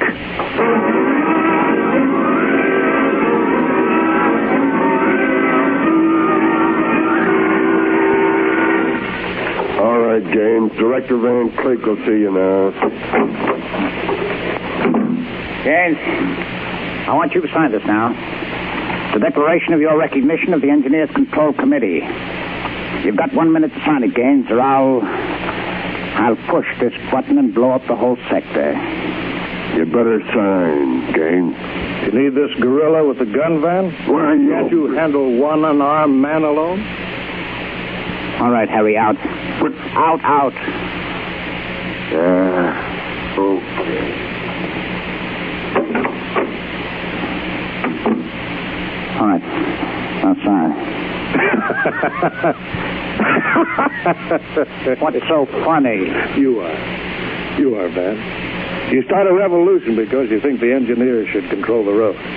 Then when you've got control, the only thing you can think of to do is to blow it up. That's kind of silly, isn't it? Tell me what you're so scared of. I'm not scared. Yeah, sitting there sweating all over that push button that you're holding. If your buddies knew how afraid you were, they'd probably throw you into the road. I'm not afraid. You're afraid of me right now, Van. You're afraid I'll have you on the carpet. You're afraid the cadets won't salute you. You're afraid that they're laughing at you behind your back. No, I'm not. You keep quiet now. I've got a gun here. Yeah, you're afraid of using the wrong fork at dinner. You're afraid people are looking at you, Van, laughing at you. I am not. Hey, you dirty, stuck-up snob. Just because you went to a high-hat school, you think you're better than everybody, huh? You and your crummy little gold-braid cadet. Van, you're a pathetic little shrimp. I understand you perfectly, Van. You're a third-rater. All your life, you've been afraid that someone would send you to the foot of the class, so you right out on your ear where you belong. I don't want to look at you anymore. You, I'll show you. I'll put a bullet in you. Put down that prop gun before you hurt yourself. Don't you come near me now. Don't you come near. I'll shoot. I'll shoot now. Give me that, Van. No, let me go, will you? Give me that pistol. Yeah. I thought if I wounded your little ego, you'd forget to push that button and pull the trigger instead. I'm afraid you'll never make a good executive, Van. They have to know when to punch buttons. All right. Davidson? Gaines here. Chief, are you all right? Yeah, I'm all right. Attack now, Davidson. Mop up. I'll hold the control room. I've got Van Cleek. I think his little revolution is just about over.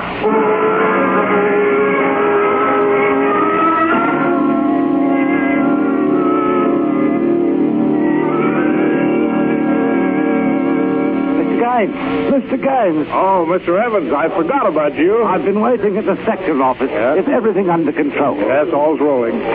Those are the watch engineers going under to check Sacramento sector inch by inch now. Remarkable organization. Remarkable. Thank you. Howley's in, Chief. San Diego Circle rolling. Bakersfield, Fresno, Stockton. Stockton, oh.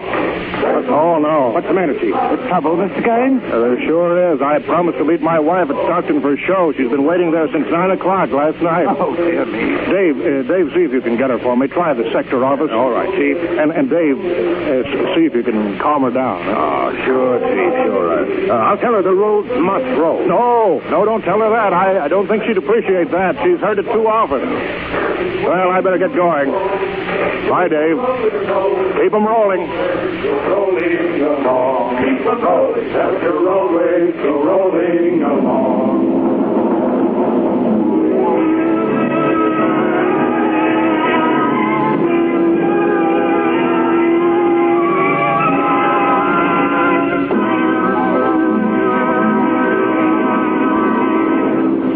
You have just heard another adventure into the unknown world of the future. The world of Dimension X.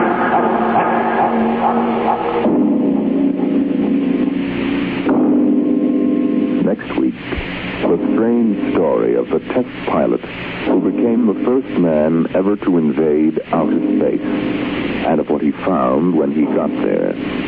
Listen next week to The Outer Limit. Tonight's adventures in Dimension X. The Roads Must Roll was written by Robert Heinlein and adapted for radio by Ernest Kenoy. Featured in the cast were Wendell Holmes as Gaines and Ralph Bell as Van Cleek. Your host was Norman Rose. Music by Albert Berman. Engineer Bill Chambers. Dimension X is produced by Van Woodward and directed by Edward King.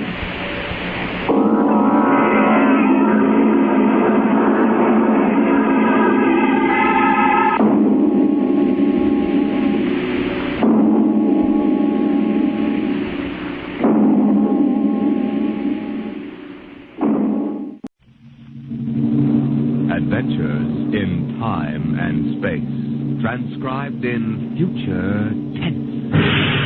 Dimension.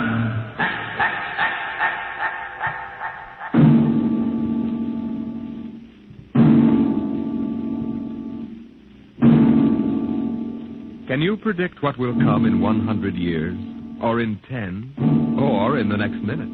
Some people think they can. Nuclear science, mathematicians, astronomers, biologists. They'll predict the shape of the future because they make the future. Because they see beyond the known dimensions of time and space into the unknown Dimension X.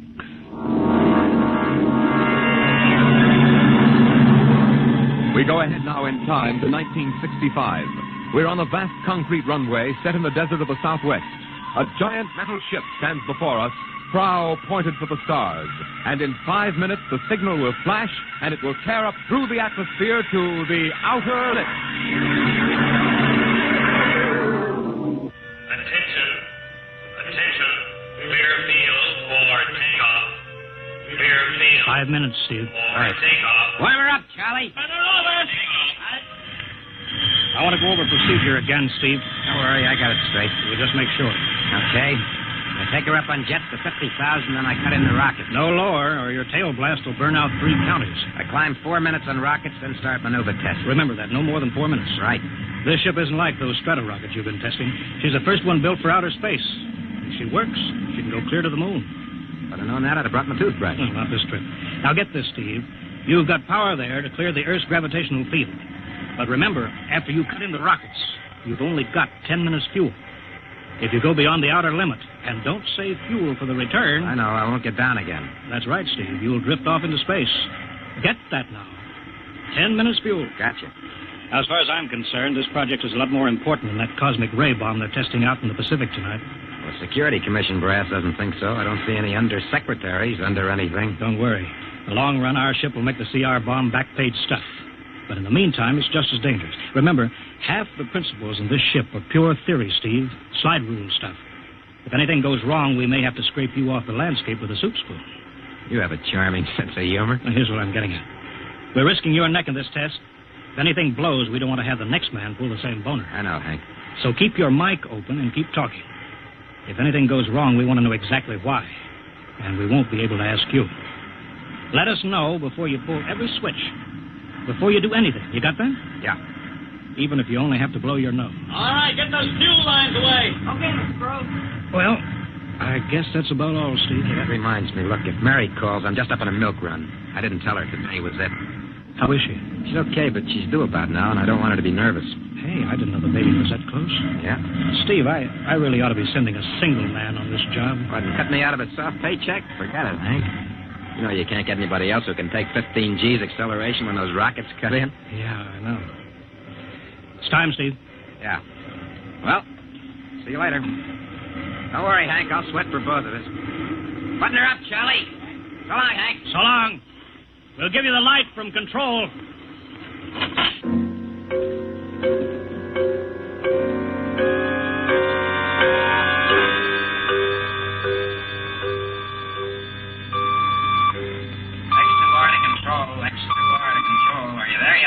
Okay, Steve. Got you on the speaker. I'm ready to go. Mr. Hanson. Ready on radar, Sergeant? Mr. Hanson, you better see this. What is it, Elsa? Message center for Steve. Mrs. Weston just left for the hospital. What? Hello, Steve. Yeah. Stand by a minute. Shall we hold the takeoff, Mr. Hanson? What? Oh, yes. No, wait just a minute. It's too late now. You going to tell him? Maybe he's got enough to worry about. Hey, what's holding us up, Hank? Something on your mind? No, it's nothing, Steve. I just wanted to say good luck. Clear for takeoff, Charlie? Right. Okay. Give him the light.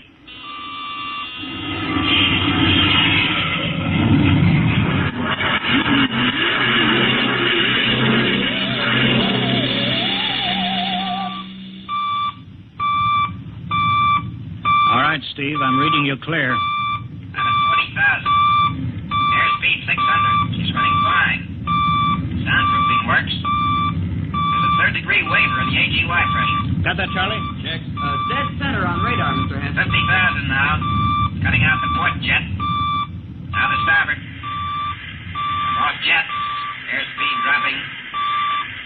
Opening the rocket ports. Switch sticks a little, Charlie. Maxing out to all pressure at 350. All right, now I'm advancing the ignition key. Here goes rocket one.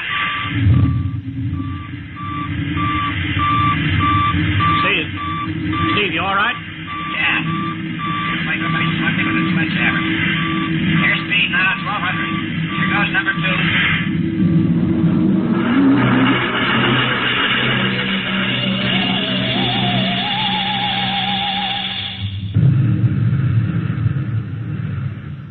Hello, Steve. Elapsed rocket time is now 4 minutes. What's your altitude? Over to you.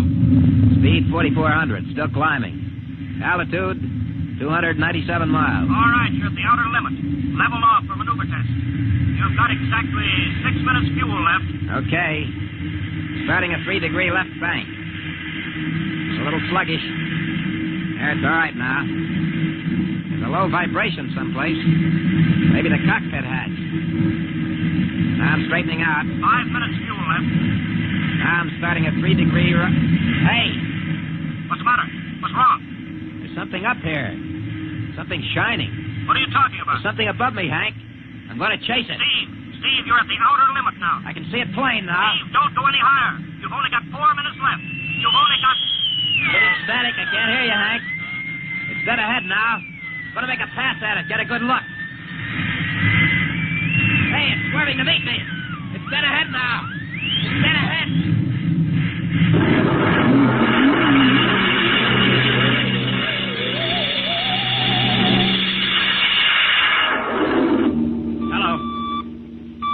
Hello, Steve. Steve, come in. 9 minutes, fuel gone. Still no sign on radar. Hello, Steve. Steve, what's happened? Charlie, get out the crash squad. Tell the Army squadron to alert their search planes. Right. 9.5 minutes gone. Hello, Steve. What's happened? Where the devil is it? Charlie, Hello. for Mr. Hanson. Come in, Steve. We need a search squadron. Come in. No, Mr. Hanson's busy. Hello, Steve. Hello, Steve. 10 minutes, Mr. Hanson. That's the end of his fuel.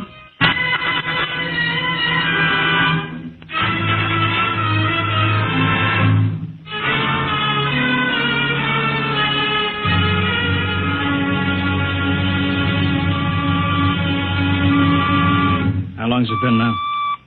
10 hours, Mr. Hanson. Nothing more on radar, Sergeant? Screen's blank. Colonel Corelli called in. Search planes are back. They didn't find anything. Should be some trace. Couldn't have bailed out, could he? You don't hit the silk at 4,400 miles an hour. Either went past the outer limit, ran out of fuel. Something blew, and we'll find the pieces scattered from here to the coast. Why does it have to be the best man? Always the best man. I'll get it. Charlie, we've got to figure out what was wrong. All right, I'll tell him. Something must have blown. Hanson, Yeah? There's a message from Northside Hospital for Steve. Oh, what is it? Mrs. Weston's fine. The boy. Thank you, Elsie. It's a boy, Charlie. Oh. Fine. It's a boy. He didn't even know she went to the hospital. How am I going to tell Mary that? Wasn't your fault, Mr. Hanson. Ship had to be tested. Yeah, we'll build another one, and some other flying fool will shoot past the outer limit into space. Oh, I'm getting old, Charlie. You can remember when I used to take them up myself. Now I've got to send other men. It's a job, Mr. Hanson. Now I'm afraid. Every time I hear a jet go off, I jump. Every time I have to send someone up in a new model, I start to sweat. Mr. Hanson. Yeah? I think there's something on the radar. No flights scheduled in, are there, Elsie? We have the whole day cleared. It's coming in behind us. Here it comes over the building. What crazy jockey is buzzing the field like that? Is that an Army plane, Charlie? I can't see. It's turning. Charlie, alert the field. I know that engine. Steve! That's impossible. Look, that's his ship. It can't be. Well, there's no other model like that. It's Steve, all right. It's coming in. Thank God. Thank God.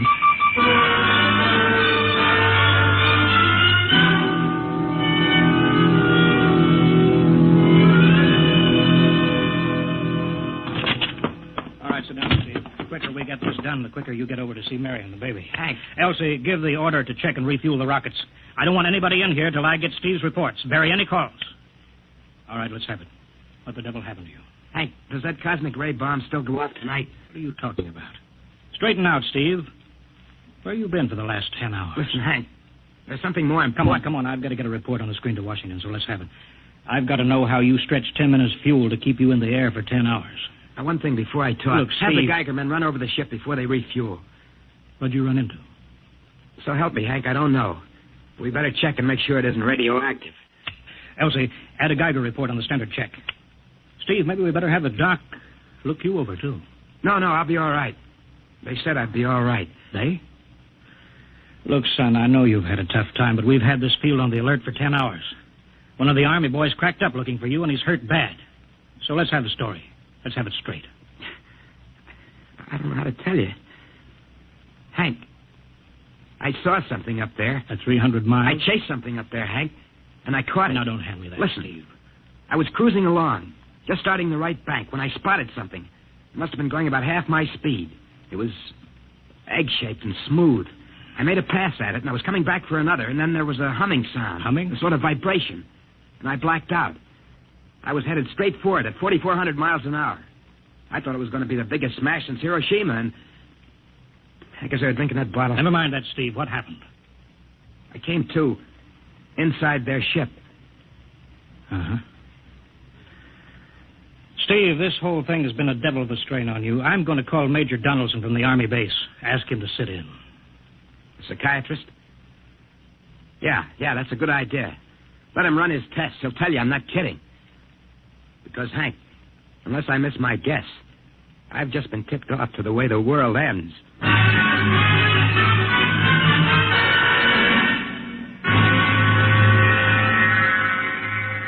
All right, Mr. Weston, suppose you continue your story. Yes, let's have it, Steve. You woke up inside the ship? Yes, and the place was jammed with machinery.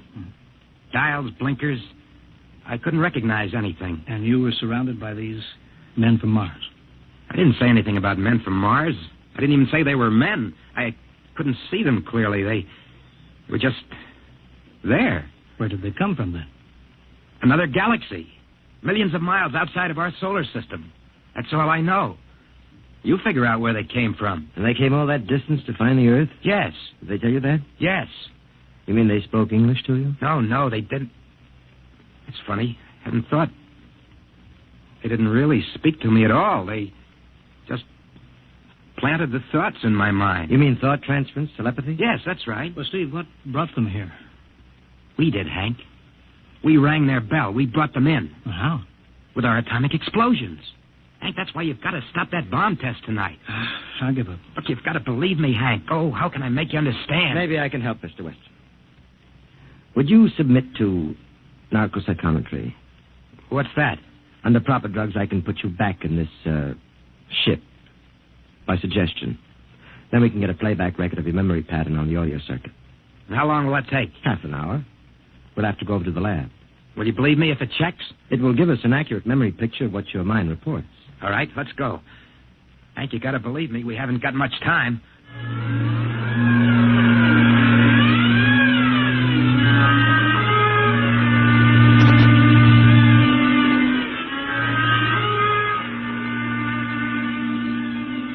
You should be getting drowsy now. Count backwards from 10.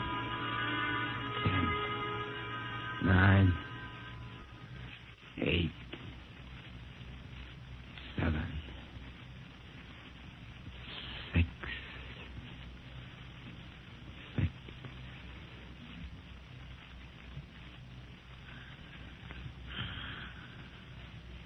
He's under. Now we attach the head plate electrodes. The cortical pickup. Look out for that wire, Mr. Henson. 3-0 setting. 31.3. Now throw that switch, Mr. Henson. I have to start him off by suggestion. All right, Steve. You're in your ship now. You're in the rocket. You're in the rocket. You're in the rocket. And you've just sighted something strange. Now I'm starting at 3-degree right. What's that? Hey, there's something up here. Something shining. His memory pattern. We're picking it up electronically. There's something above me, Hank. I'm going to chase it. It's piped through the audio circuits. I'm getting static. I can't hear you, Hank. This is where we lost contact with him. I'm going to make a pass at it and... Hey, it's swerving to meet me. It's dead ahead now. It's dead ahead. Now what? This is where he blacked out. There's no telling how long, minutes or hours. What's that noise? I don't know. Quiet. Where? How did I get in here? What? Who are you? Is he seeing things? Intergalactic Patrol. What's that? What are they saying, Steve? What are they saying? It's about nuclear fission. They know about it. They know the danger of it. Long ago, they had wars that almost destroyed them. But finally, they learned. Now they've outlawed war. Go on, Steve. They patrol space. When their detector picks up an atomic explosion, they send a patrol. What are they going to do? They've quarantined us. Quarantined? They've isolated the Earth. Because we don't know how to control ourselves yet. Until we learn, we'll be a menace to the whole universe. What is this nonsense? Quiet. How are they going to do it, Steve? They've spread a layer out here of... I don't know how to call it. All around the Earth. It's miles deep. When there's an atomic explosion on Earth, the radioactive particles will drift up to this layer and set off a chain reaction. It'll go around the world in microseconds. And that's the end. The end? What's he... Wait. Yes. Yes. I understand. I've got to bring back the warning. You're going to put me back in my ship to bring the warning.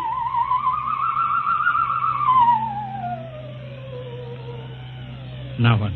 Blacked out again. I guess that's all. What does all that mean? It's what he remembers.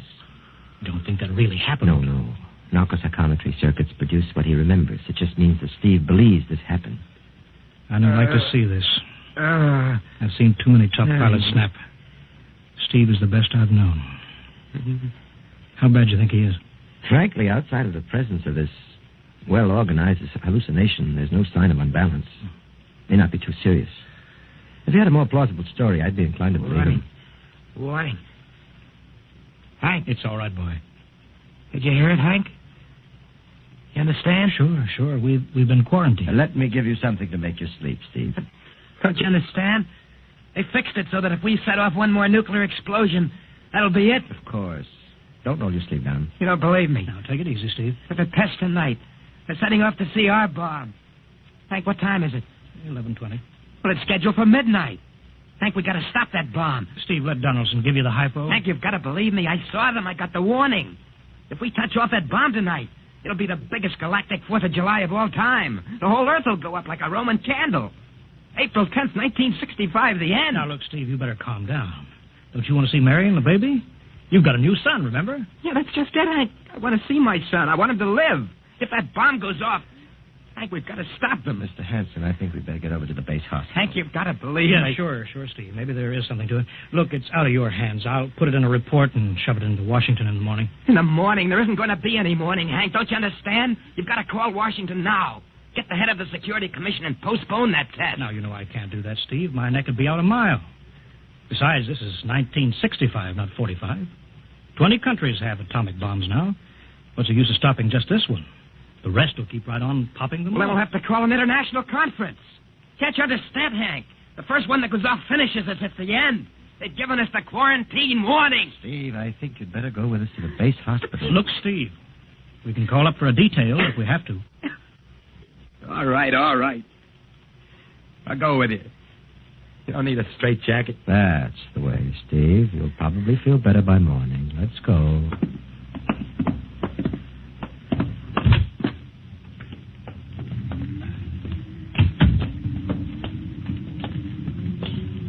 Well, Steve, tomorrow I'll drive you over to the hospital to see Mary and the kid. Sure. Look at the ship under the floodlights. Pretty, huh?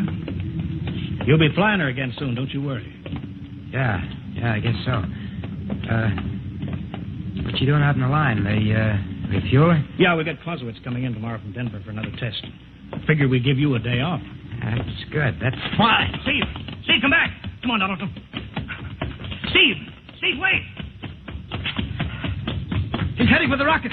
Look, there he goes up. That crazy fool. You can't get at him now. That covers armor glass. He's waving towards control. It's the radio. He needs the radio. Come on. I should have gotten help. Oh, the radio still looks up here. Hello, Steve. Listen to me, Hank. You got to call Washington now. Come out of that rocket, Steve. I'll call my men. Don't try anything, Hank. They've refueled the rocket for tomorrow. Take it easy, Steve. Listen, you know what'll happen when I fire the rocket tubes down here? Steve, don't. It'll burn out every building for 5 miles. All of us in one big blast. Steve, what do you want? You've got to stop that bomb.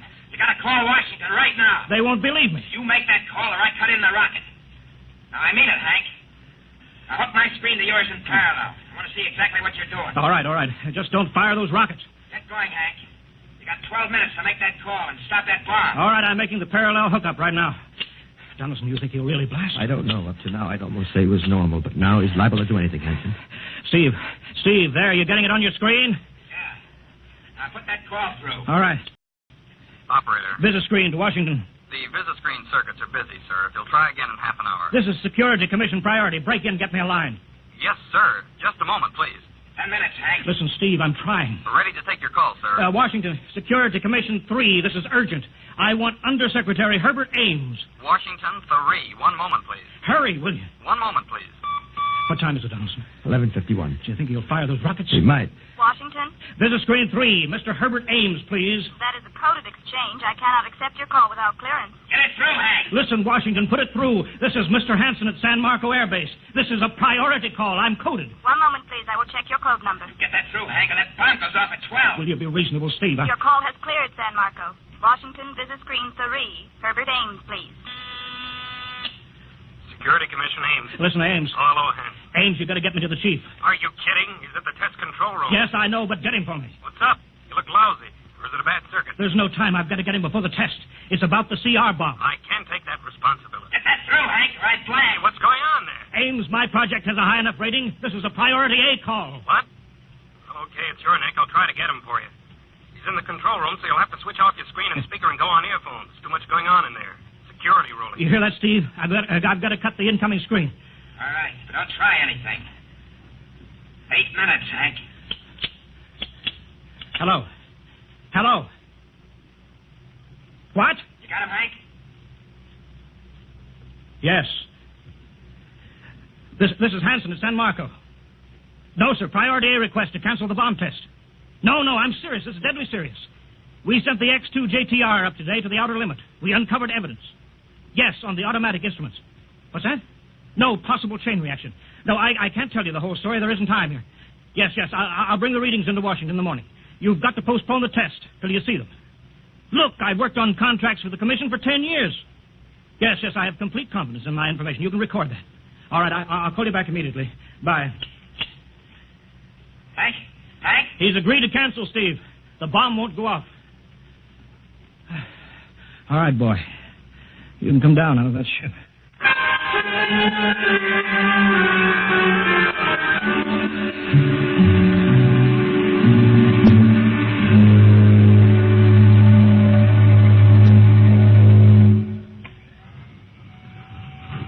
He's opening up. Here he comes. All right, Steve. Come on down. Sure, Hank. Just a second. Hank, I was scared. I was plain scared. Easy now. It's all over. The bomb won't go off. Thank God. Look, I want to see Mary and the baby. Can you get me transportation now? Oh, wait a minute. It's almost 12. They won't let you in the hospital now. I want to see the baby. Sure you do, but you've been under a strain. I've got a shot for you here, Steve. Give you a good night's sleep. All right. Roll up your sleeve. Yeah, here. There, that'll make you sleep. Sergeant will find you a bed. Yes, sir. Come on, Mr. Weston. Okay. Good night, Hank. I'm kind of beat. It's been a tough night.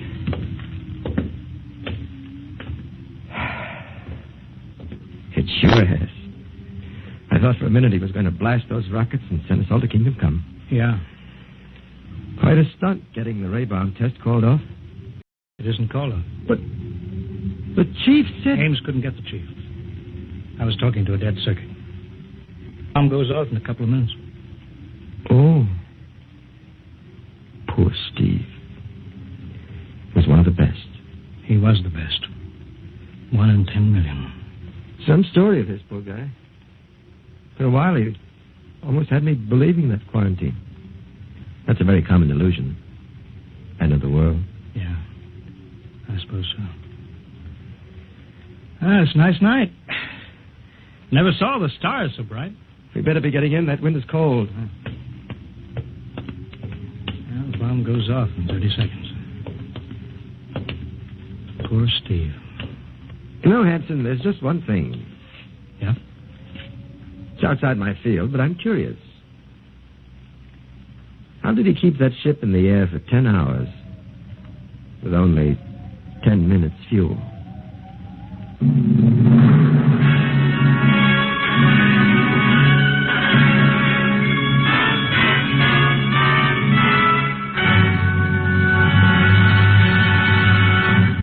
You have just heard another adventure in time, space, and the unknown world of the future. The world of Dimension.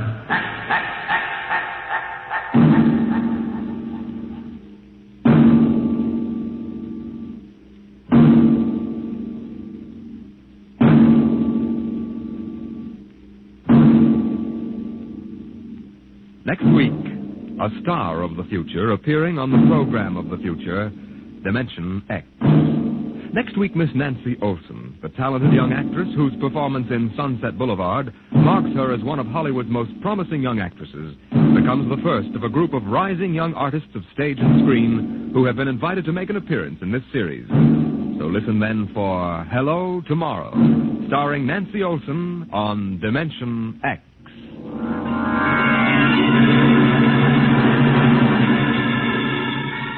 Tonight, Dimension X has transcribed The Outer Limits, written by Graham Dorr and adapted for radio by Ernest Kenoy. Featured in the cast were Wendell Holmes as Hanson, Joseph Julian as Steve, and Joe DeSantis as Donaldson. Your host was Norman Rose. Music by Albert Berman, engineer Bill Chambers. Dimension X is produced by Van Woodward and directed by Edward King.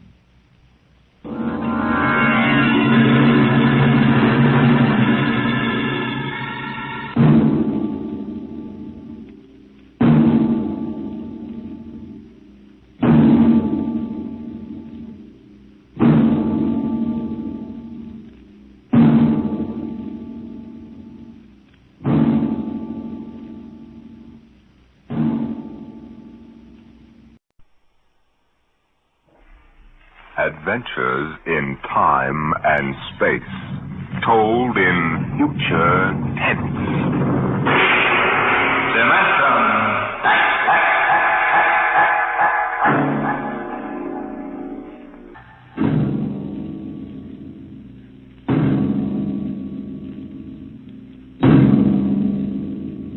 Tonight, a story of the future and a star of the future. The story, Hello Tomorrow, and the star, Miss Nancy Olson, the talented young actress who is currently winning critical acclaim for her performance in one of the outstanding pictures of the year, Sunset Boulevard. Tonight, Miss Olson becomes the first of a group of the stage and screen's most promising young stars of tomorrow to be invited to appear on the program of tomorrow, Dimension X.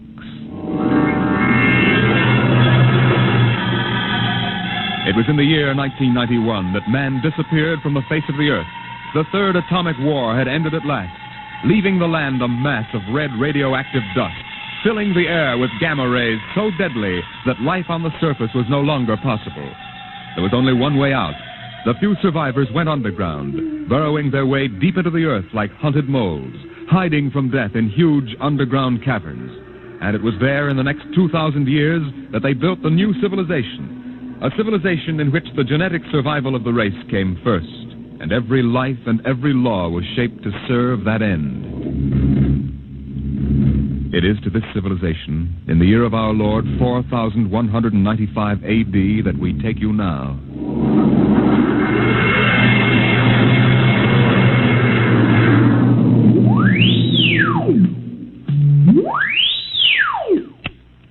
Yes?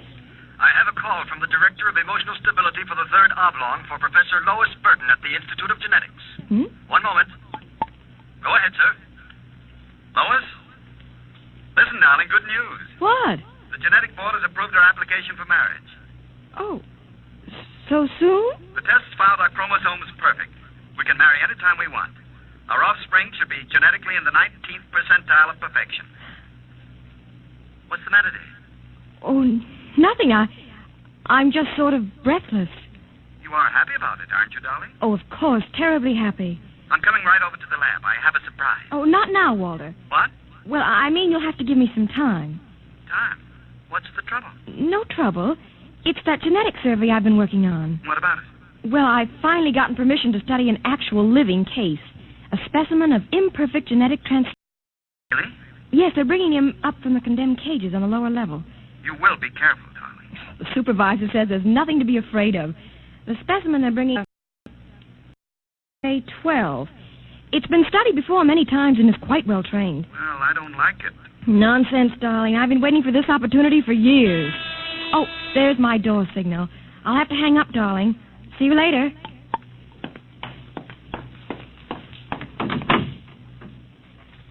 Yes? Professor Lois Burton? Yes?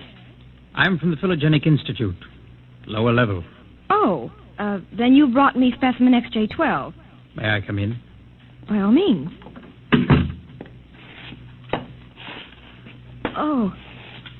How? Horrible? It all depends on your viewpoint. I happen to have a twisted leg. My parents were genetically unsound. But then you... Yes. I am specimen XJ12.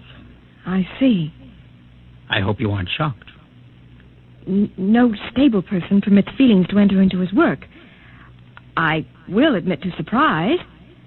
I was expecting something a little more abnormal. Sorry, I try to be as abnormal as possible. If I am, the Phylogenic Institute allows me out of the genetic cages every so often, so I can breathe the pure air of the upper levels and mingle with the genetically perfect. You seem quite well educated. I spent the first years of my life here in the upper levels. How is that possible? They segregate imperfects. As a small child, my mother concealed me from the director of selective heredity. I was brought up in secret. My mother actually, dreadful word, loved me. I see. That would explain your obviously low threshold of emotional control. If you choose to call it that.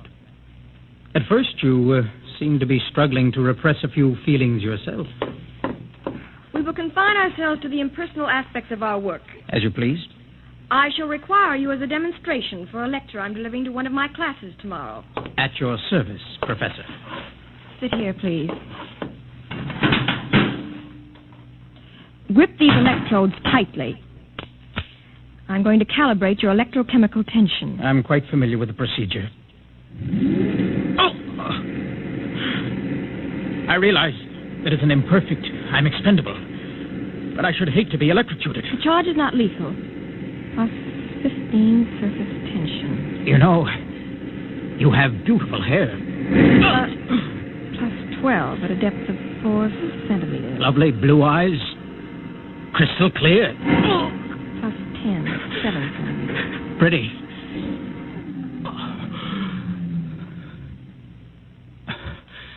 Maybe I was wrong. Maybe you have feelings. That will be quite enough. I seem to sense an air of emotional tension. Nothing, dear. This is a specimen XJ12. Oh, I see. An inferior type. Quite.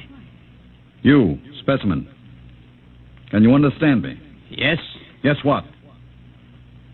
Tell this dolt who I am, Lois. This is the director of emotional stability for the third oblong. He also happens to be my selected genetic partner. You will address him as Sir.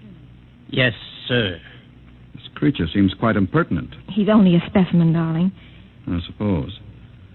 We'll use him and ship him back to the cages at the Institute. He's probably radioactive. You, specimen. Mr. Director? You will confine your speech to answering only those questions addressed to you. Understand? Yes, sir. Perfectly.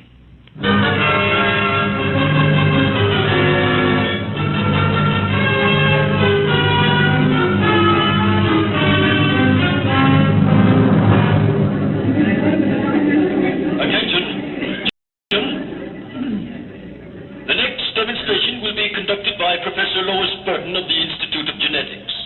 Her topic, the probability of radioactive damage in the chromosome heredity of imperfect non-survival types. Professor Burton. We are very fortunate today in having obtained a specimen of an imperfect genetic type through the good graces of the Phylogenic Institute. Moreover, this specimen has been trained to tell in his own words about the factors in his upbringing. Specimen XJ12. Thank you.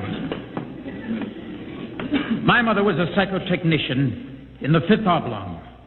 My father was a historian specializing in the records of pre-atomic surface culture. In the earthquake of 2170, apparently some hard radiation filtered down through the tunnels and penetrated the fifth oblong. The effect on my hereditary factors is quite apparent in this twisted leg. I appreciate that you do not laugh. Most audiences seem compelled to laugh. Perhaps you are different. If so, perhaps you can be made to understand somehow what it means to be labeled an imperfect. Perhaps in some way I can penetrate the insulation with which the psychotechnicians, the drugs, and the glandular experts have surrounded your emotions. Wait. As director of emotional stability for this oblong, I order you to confine yourself to the subject.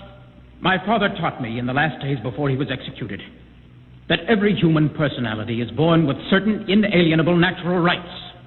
The right of free expression, the right to have feelings, and the right to mature, and above all, the right to be different from every other living organism, because every organism is different.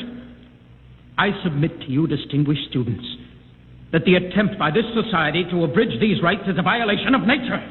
I say that the imperfects, the mutants, those who are different have as much right to exist and be free as you. I say break open the cages. Free my people. Stop him. Give us back the right to be individuals. Stop him. I say up. Professor Burton, take this specimen back to your laboratory and confine him. Yes, Mr. Director. You, specimen, go quietly, I warn you. I have nothing but contempt for your warnings. I'll have you destroyed for this. The specimen is unstable. He doesn't know what he's saying. Then get him out of here, quickly. He's an affront to our genetic type.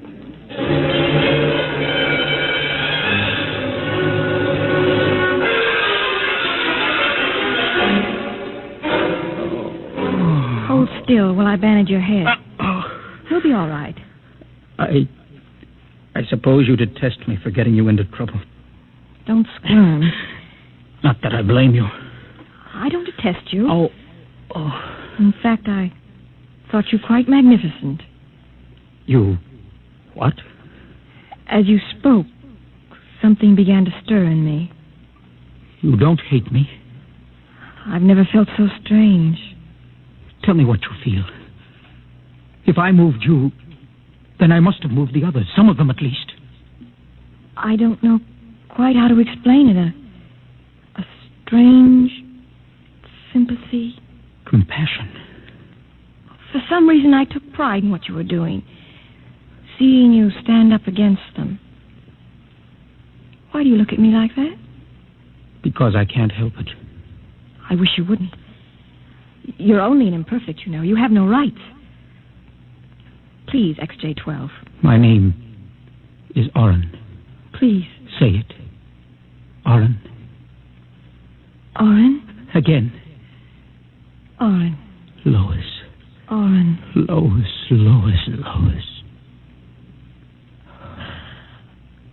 What is it? Why do I feel this way? In the cages, they call it love. Love? We have no such concept in the upper levels. You've destroyed it. Would it be correct to say, I feel love for you? It would be correct. I feel love for you. Darling. Lois, what about Walter? You're going to marry him? No. You're genetically suited to each other. I don't care. I won't marry him. There must be some other way. But... Walter. Very touching. Very tender. Walter, how could you spy? In my capacity as Director of Emotional Stability, it is my duty to spy. Specimen XJ12 will be disposed of quite systematically by the state. For the good of the state. For the good of the genetic code. And in the name of emotional stability.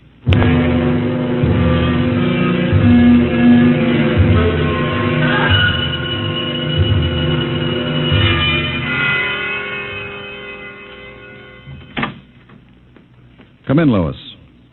I wondered how long it would be before you came to my office. Walter, I have to talk to you. Go right ahead. Walter, you mustn't destroy him. Send him back to the cages, but don't kill him. You speak of destroying an inferior creature as if it was something unethical. Walter, please, for my sake. Lois, I understand that you've entered a plea for postponement of our marriage at the Records Bureau. Yes, I was too upset to go through with it. It came as a great disappointment to me. If you were married to me, you would be safe from influences such as this XJ12. In which case, I might even be persuaded to send him back to the cages instead of having him destroyed. You see? Yes. I see. Think it over. Well, my dear? When can we be married? Soon. Tomorrow, if you like. The sooner the better. Lois. Lois, you make me very... What about XJ12? Oh, I see. A bargain is a bargain.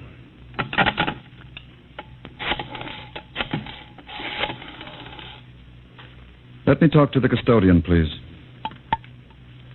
Hello. This is the Director of Emotional Stability for the Third Oblong. I would like you to cancel the execution of specimen XJ12. Yes. Yes, that's right. Turn him over to the security guard. He's to be remanded permanently to the genetic cages. Let me talk to him, Walter. My dear, I don't think Please, that... I want to be sure he's all right.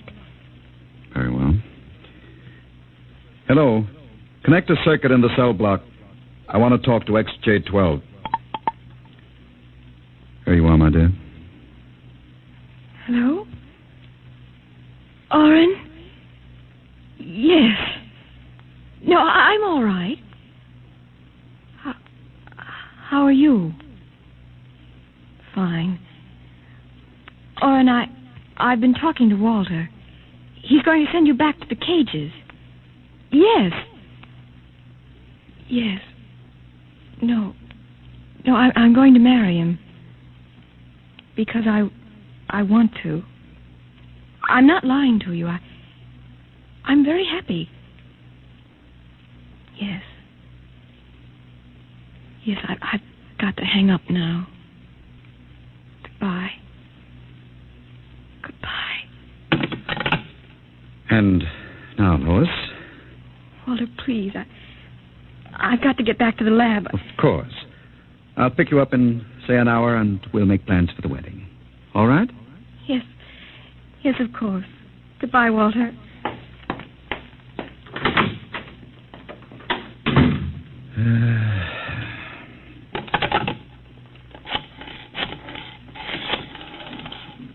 Hello. This is the Director of Emotional Stability again. I want you to cancel that last order. Proceed with the execution, but under conditions of absolute secrecy. No. Don't use the lethal chamber. Take him to the tunnels on the upper level. That's correct. Fine.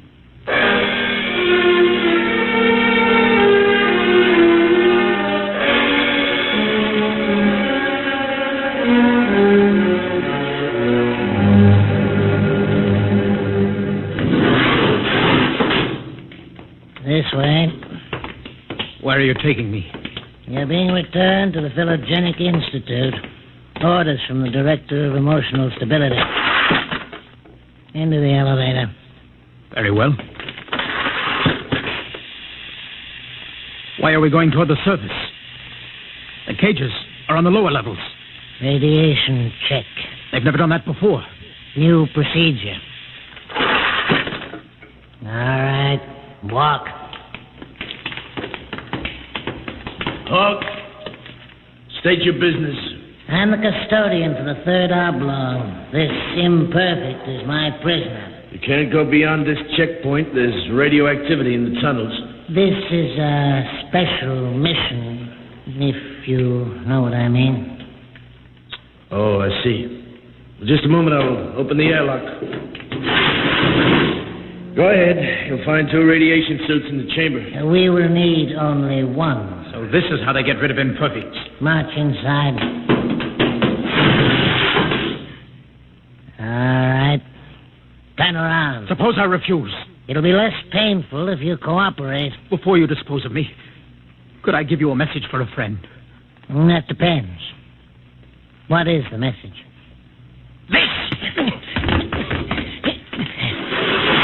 Security! Help! Security! What is it? What happened? The prisoner, he struck me. Before I could recover, he escaped into the tunnels. Well, he won't last long. If the radiation doesn't get him, he'll starve to death. Can you go after him? I could send a robot, but it isn't worth the trouble. There's no way back from the tunnels except through here. Only other direction he can go is toward the surface. The closer he gets, the hotter the radiation. No, I think you can consider your prisoner dead.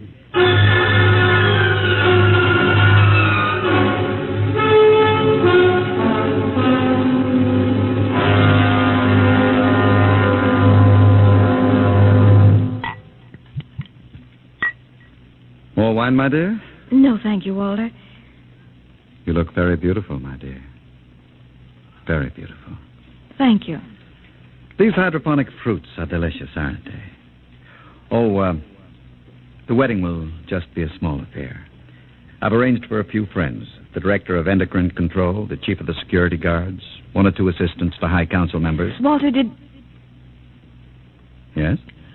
was he returned to the cages? Now, why must you spoil this lovely dinner by bringing that up? Was he, Walter? Well... Was he?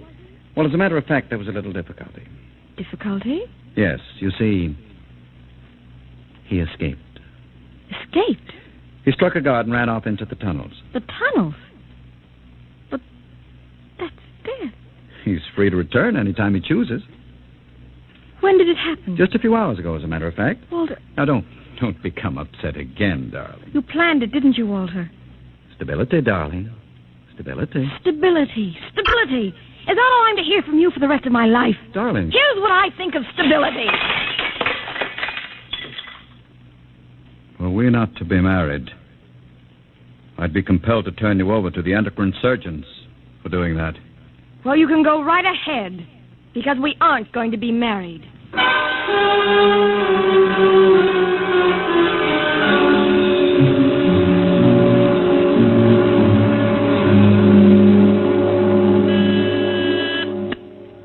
Checkpoint. This is the Director of Emotional Security. Yes, sir. If Professor Burton tries to pass the checkpoint, I want to take it into custody. Well, Professor Burton just passed, sir. She said You that... idiot. But she said I don't care what she said. Stop her. Send robots after her. Get her back. I'll have you destroyed as incompetent if you fail. Yes, sir, at once, sir. Robot control. Checkpoint to robot control. Order out all televocal robots into the tunnels. Have them bring back any humans. This is a first priority order.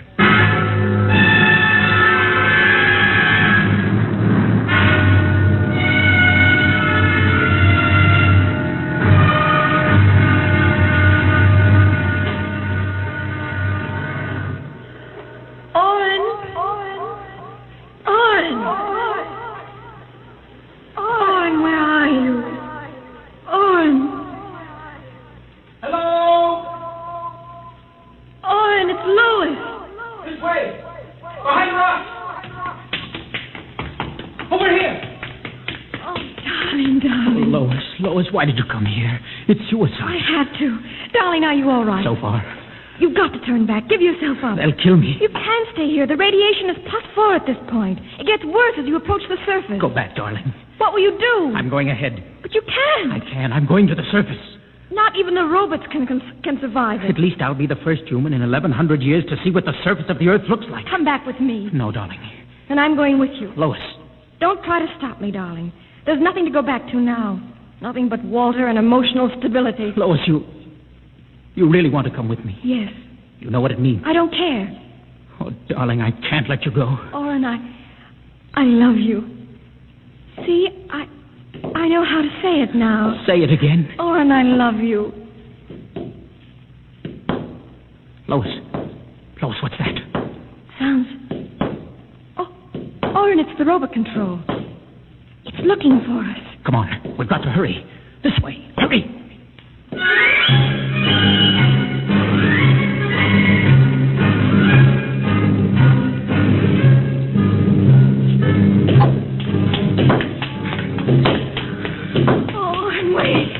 It can't be much further, darling. The robot is gaining. Here, let me help you. I can't understand. All right, darling.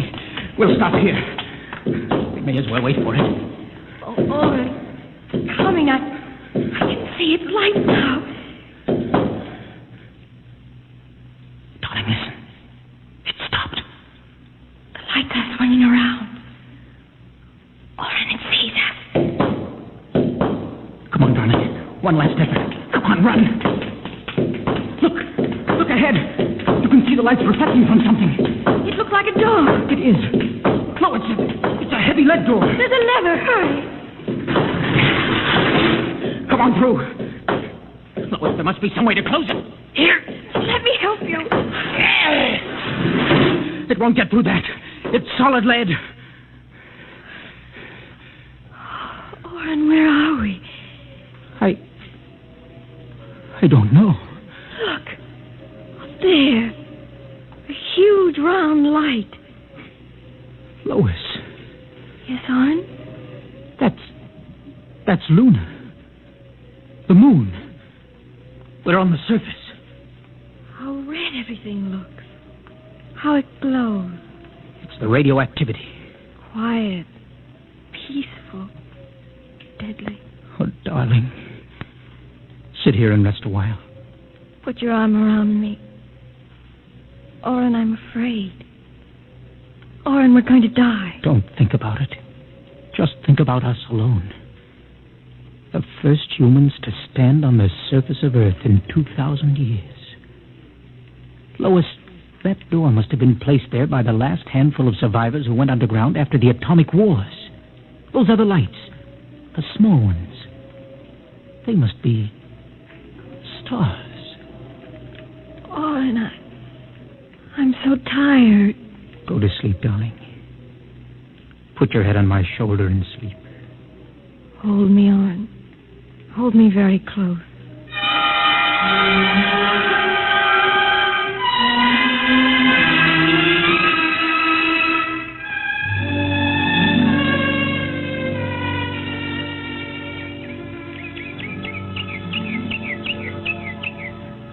Oren. Oren, wake up. What is it? Look, it's light. What? The whole universe is light. Oh, Oren, how beautiful. Look. By all the laws of nature, we should be dead. Lois, no life could survive this. By all the laws of nature. Oren. What is it? We're not dead. This is Earth and we're alive. We're not going to die. But the radiation. It's present. You can see its effect. Oren, did you ever hear of adaptation? What? There is a natural law of adaptation by which an organism will try to adjust itself to its environment by changing. It's called a geotropism. I don't see what that has to do with it. All these generations, we've been bombarded by radiation filtering down through the Earth. Each successive generation must have inherited some degree of immunity to the effects of radiation. And you think that... Oh, and it can't hurt us. Don't you see? We're immune. We're probably the first generation to inherit sufficient immunity. But if that's true, then we can transmit that immunity. We can pass it along to our children. Come on, darling. We'll have to find food and water. The practical wife. Oh, wait a minute, darling. What are you doing with that rock? I want to scratch something on the outside of this lead door. Lois and Oren. 4195 A.D. Hello, tomorrow.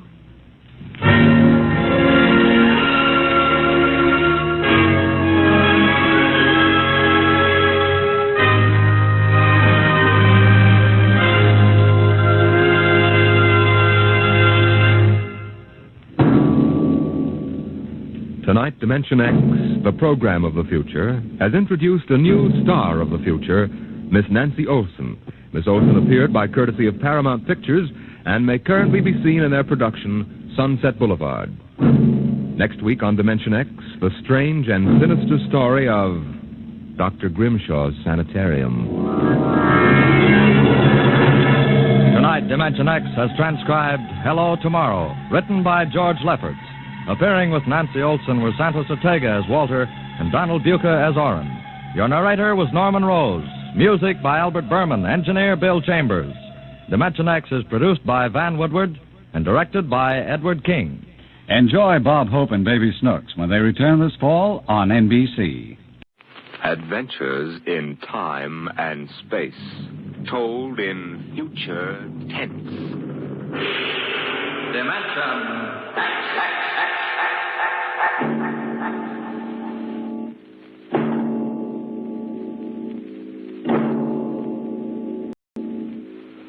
What you will hear transcribed in the next half hour represents either a magnificent hoax or the true explanation of the famous Grimshaw Sanatorium scandal, which made the headlines back in 1947. The manuscript upon which this account is based was removed by the New York State Police from a fountain pen cover found in the doorway to Dr. Grimshaw's study. We offer this manuscript as evidence only. Whether it is authentic or not, you must judge for yourself.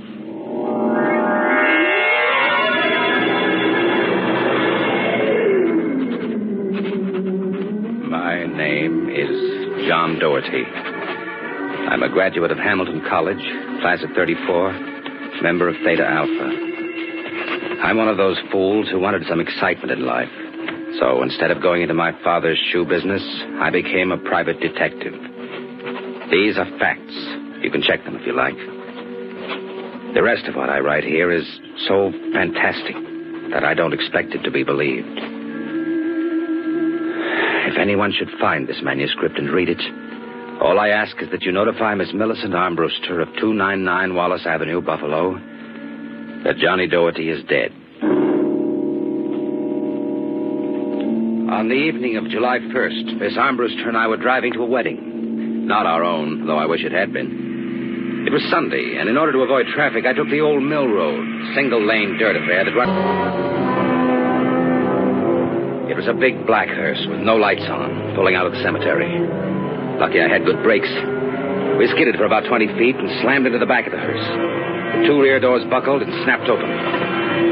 It was a freak. A huge oak coffin with brass handles tipped up and began slowly to slide back toward us. Oh, Johnny, look. The coffin, it's sliding out. Holy mackerel. Oh, how horrible. You stay right here, honey. I'll help the driver with that thing. Hey, you okay, Mac?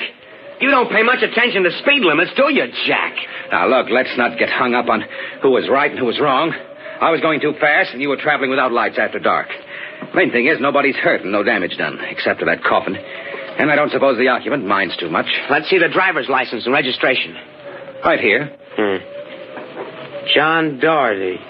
Oh, a private eye, huh? You listen to the radio too much, Junior. Now, if you don't mind, who does this joy wagon belong to? Go on to funeral service. It's being rented to Grimshaw. Who? Grimshaw from the private sanatorium. Do you mind if I ask what you were doing after dark, coming out of a cemetery with a wooden kimono? We're moving one of patients to a new grave. Uh-huh. Do they always travel like this? Now, look, Hawkshaw, how about skipping the third degree and giving me a hand getting the box back in the wagon, huh? With pleasure. Better screw on the cover again. It's going to slide off.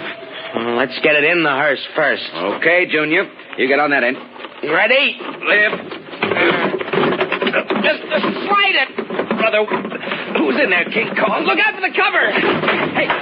I told you that'd happen. Hey, what's the guy's name, Junior? Why don't you ask him?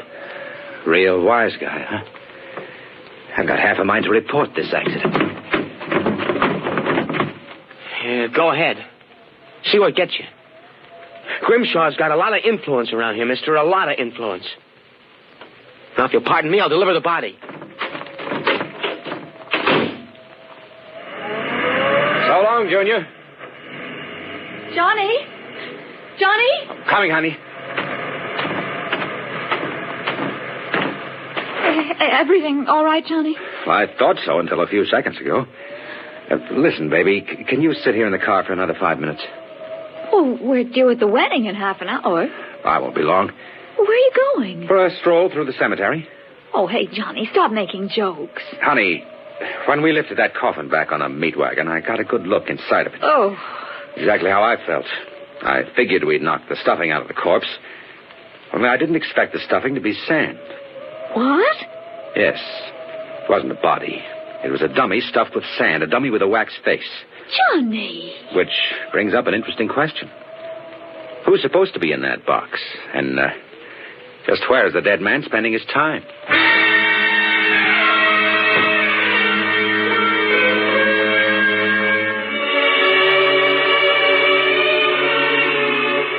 Sometimes in my business, when things drop off, you have to go out and dig up new clients. Well, my next case was a gentleman named Harlan Ward, Sr., the wealthy automobile manufacturer. I had gotten his name off his son's tombstone. Are you trying to tell me, Doherty, that my son Harlan was never buried at Gowanda Cemetery? Exactly, Mr. Ward. Why? Maybe if you'll tell me the circumstances surrounding your son's death, I can help answer that. My son was a rather impetuous young man, tall, good-looking. After his graduation from Princeton, he began drinking quite heavily. After he got into a couple of scrapes, we sent him to Dr. Grimshaw's sanatorium in the hope that he could be cured. While my wife and I were in Europe, we received word that he had died. He was buried at Gowanda in our absence. Last week, my wife and I decided to have his body removed to the family vault here at Short Hills. How did your son die, Mr. Ward? Suicide. He slashed his wrists at the sanatorium. You never saw the body? No. We couldn't get back from Europe in time. I see. See here. How do I know this whole thing isn't a plan to fleece me? How do I know that you didn't remove the body yourself? You don't. But you're a rich man, Mr. Ward, and you're perfectly willing to take a chance that I'm on the level and that your son may still be alive. You sound very sure of yourself, Mr. Doherty. Fee is $2,000 retainer plus expenses. What sort of expenses? However much it costs to take the cure at Dr. Grimshaw's sanatorium. What do you say, Mr. Ward? All right, Doherty. My secretary will send you a check in the morning. Good. Oh, one other thing. What's that? I want a photograph of your son, a good one. I think that can be arranged. Look here, Dorothy. If I cooperate, how do I know that you won't run off? I won't guarantee it. On the other hand, I might have to get myself killed on this job. We both take a risk, Mr. Ward.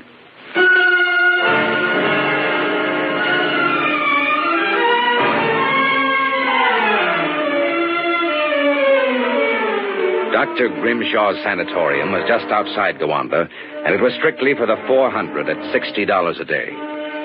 Most of the cases were nervous breakdowns and alcoholics.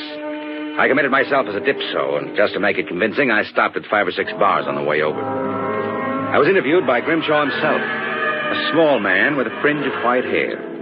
He seemed on the level. And yet, there was something just the slightest bit phony about the whole deal. You understand, Mr. Doherty. That's not my real name, of course. Social reasons. We understand. Our paid clientele is very select. Our rates are rather high. You'll be paid in cash and in advance, Dr. Grimshaw. You will find us most sympathetic. How long does a cure usually take, Doctor? Well, that, of course, depends on the degree of alcoholism. This is my assistant, Dr. Boynow. How do you do? How do you do? We are accepting Mr. Doherty as a patient. We'd better place him in the ward with Mr. Kay and Mr. Crakey. Mr. Kay is a long-term patient, Mr. Doherty. Highly intelligent man, formerly a professor of plant pathology. Mr. Crakey suffers mild delusions. I think you'll find him rather amusing.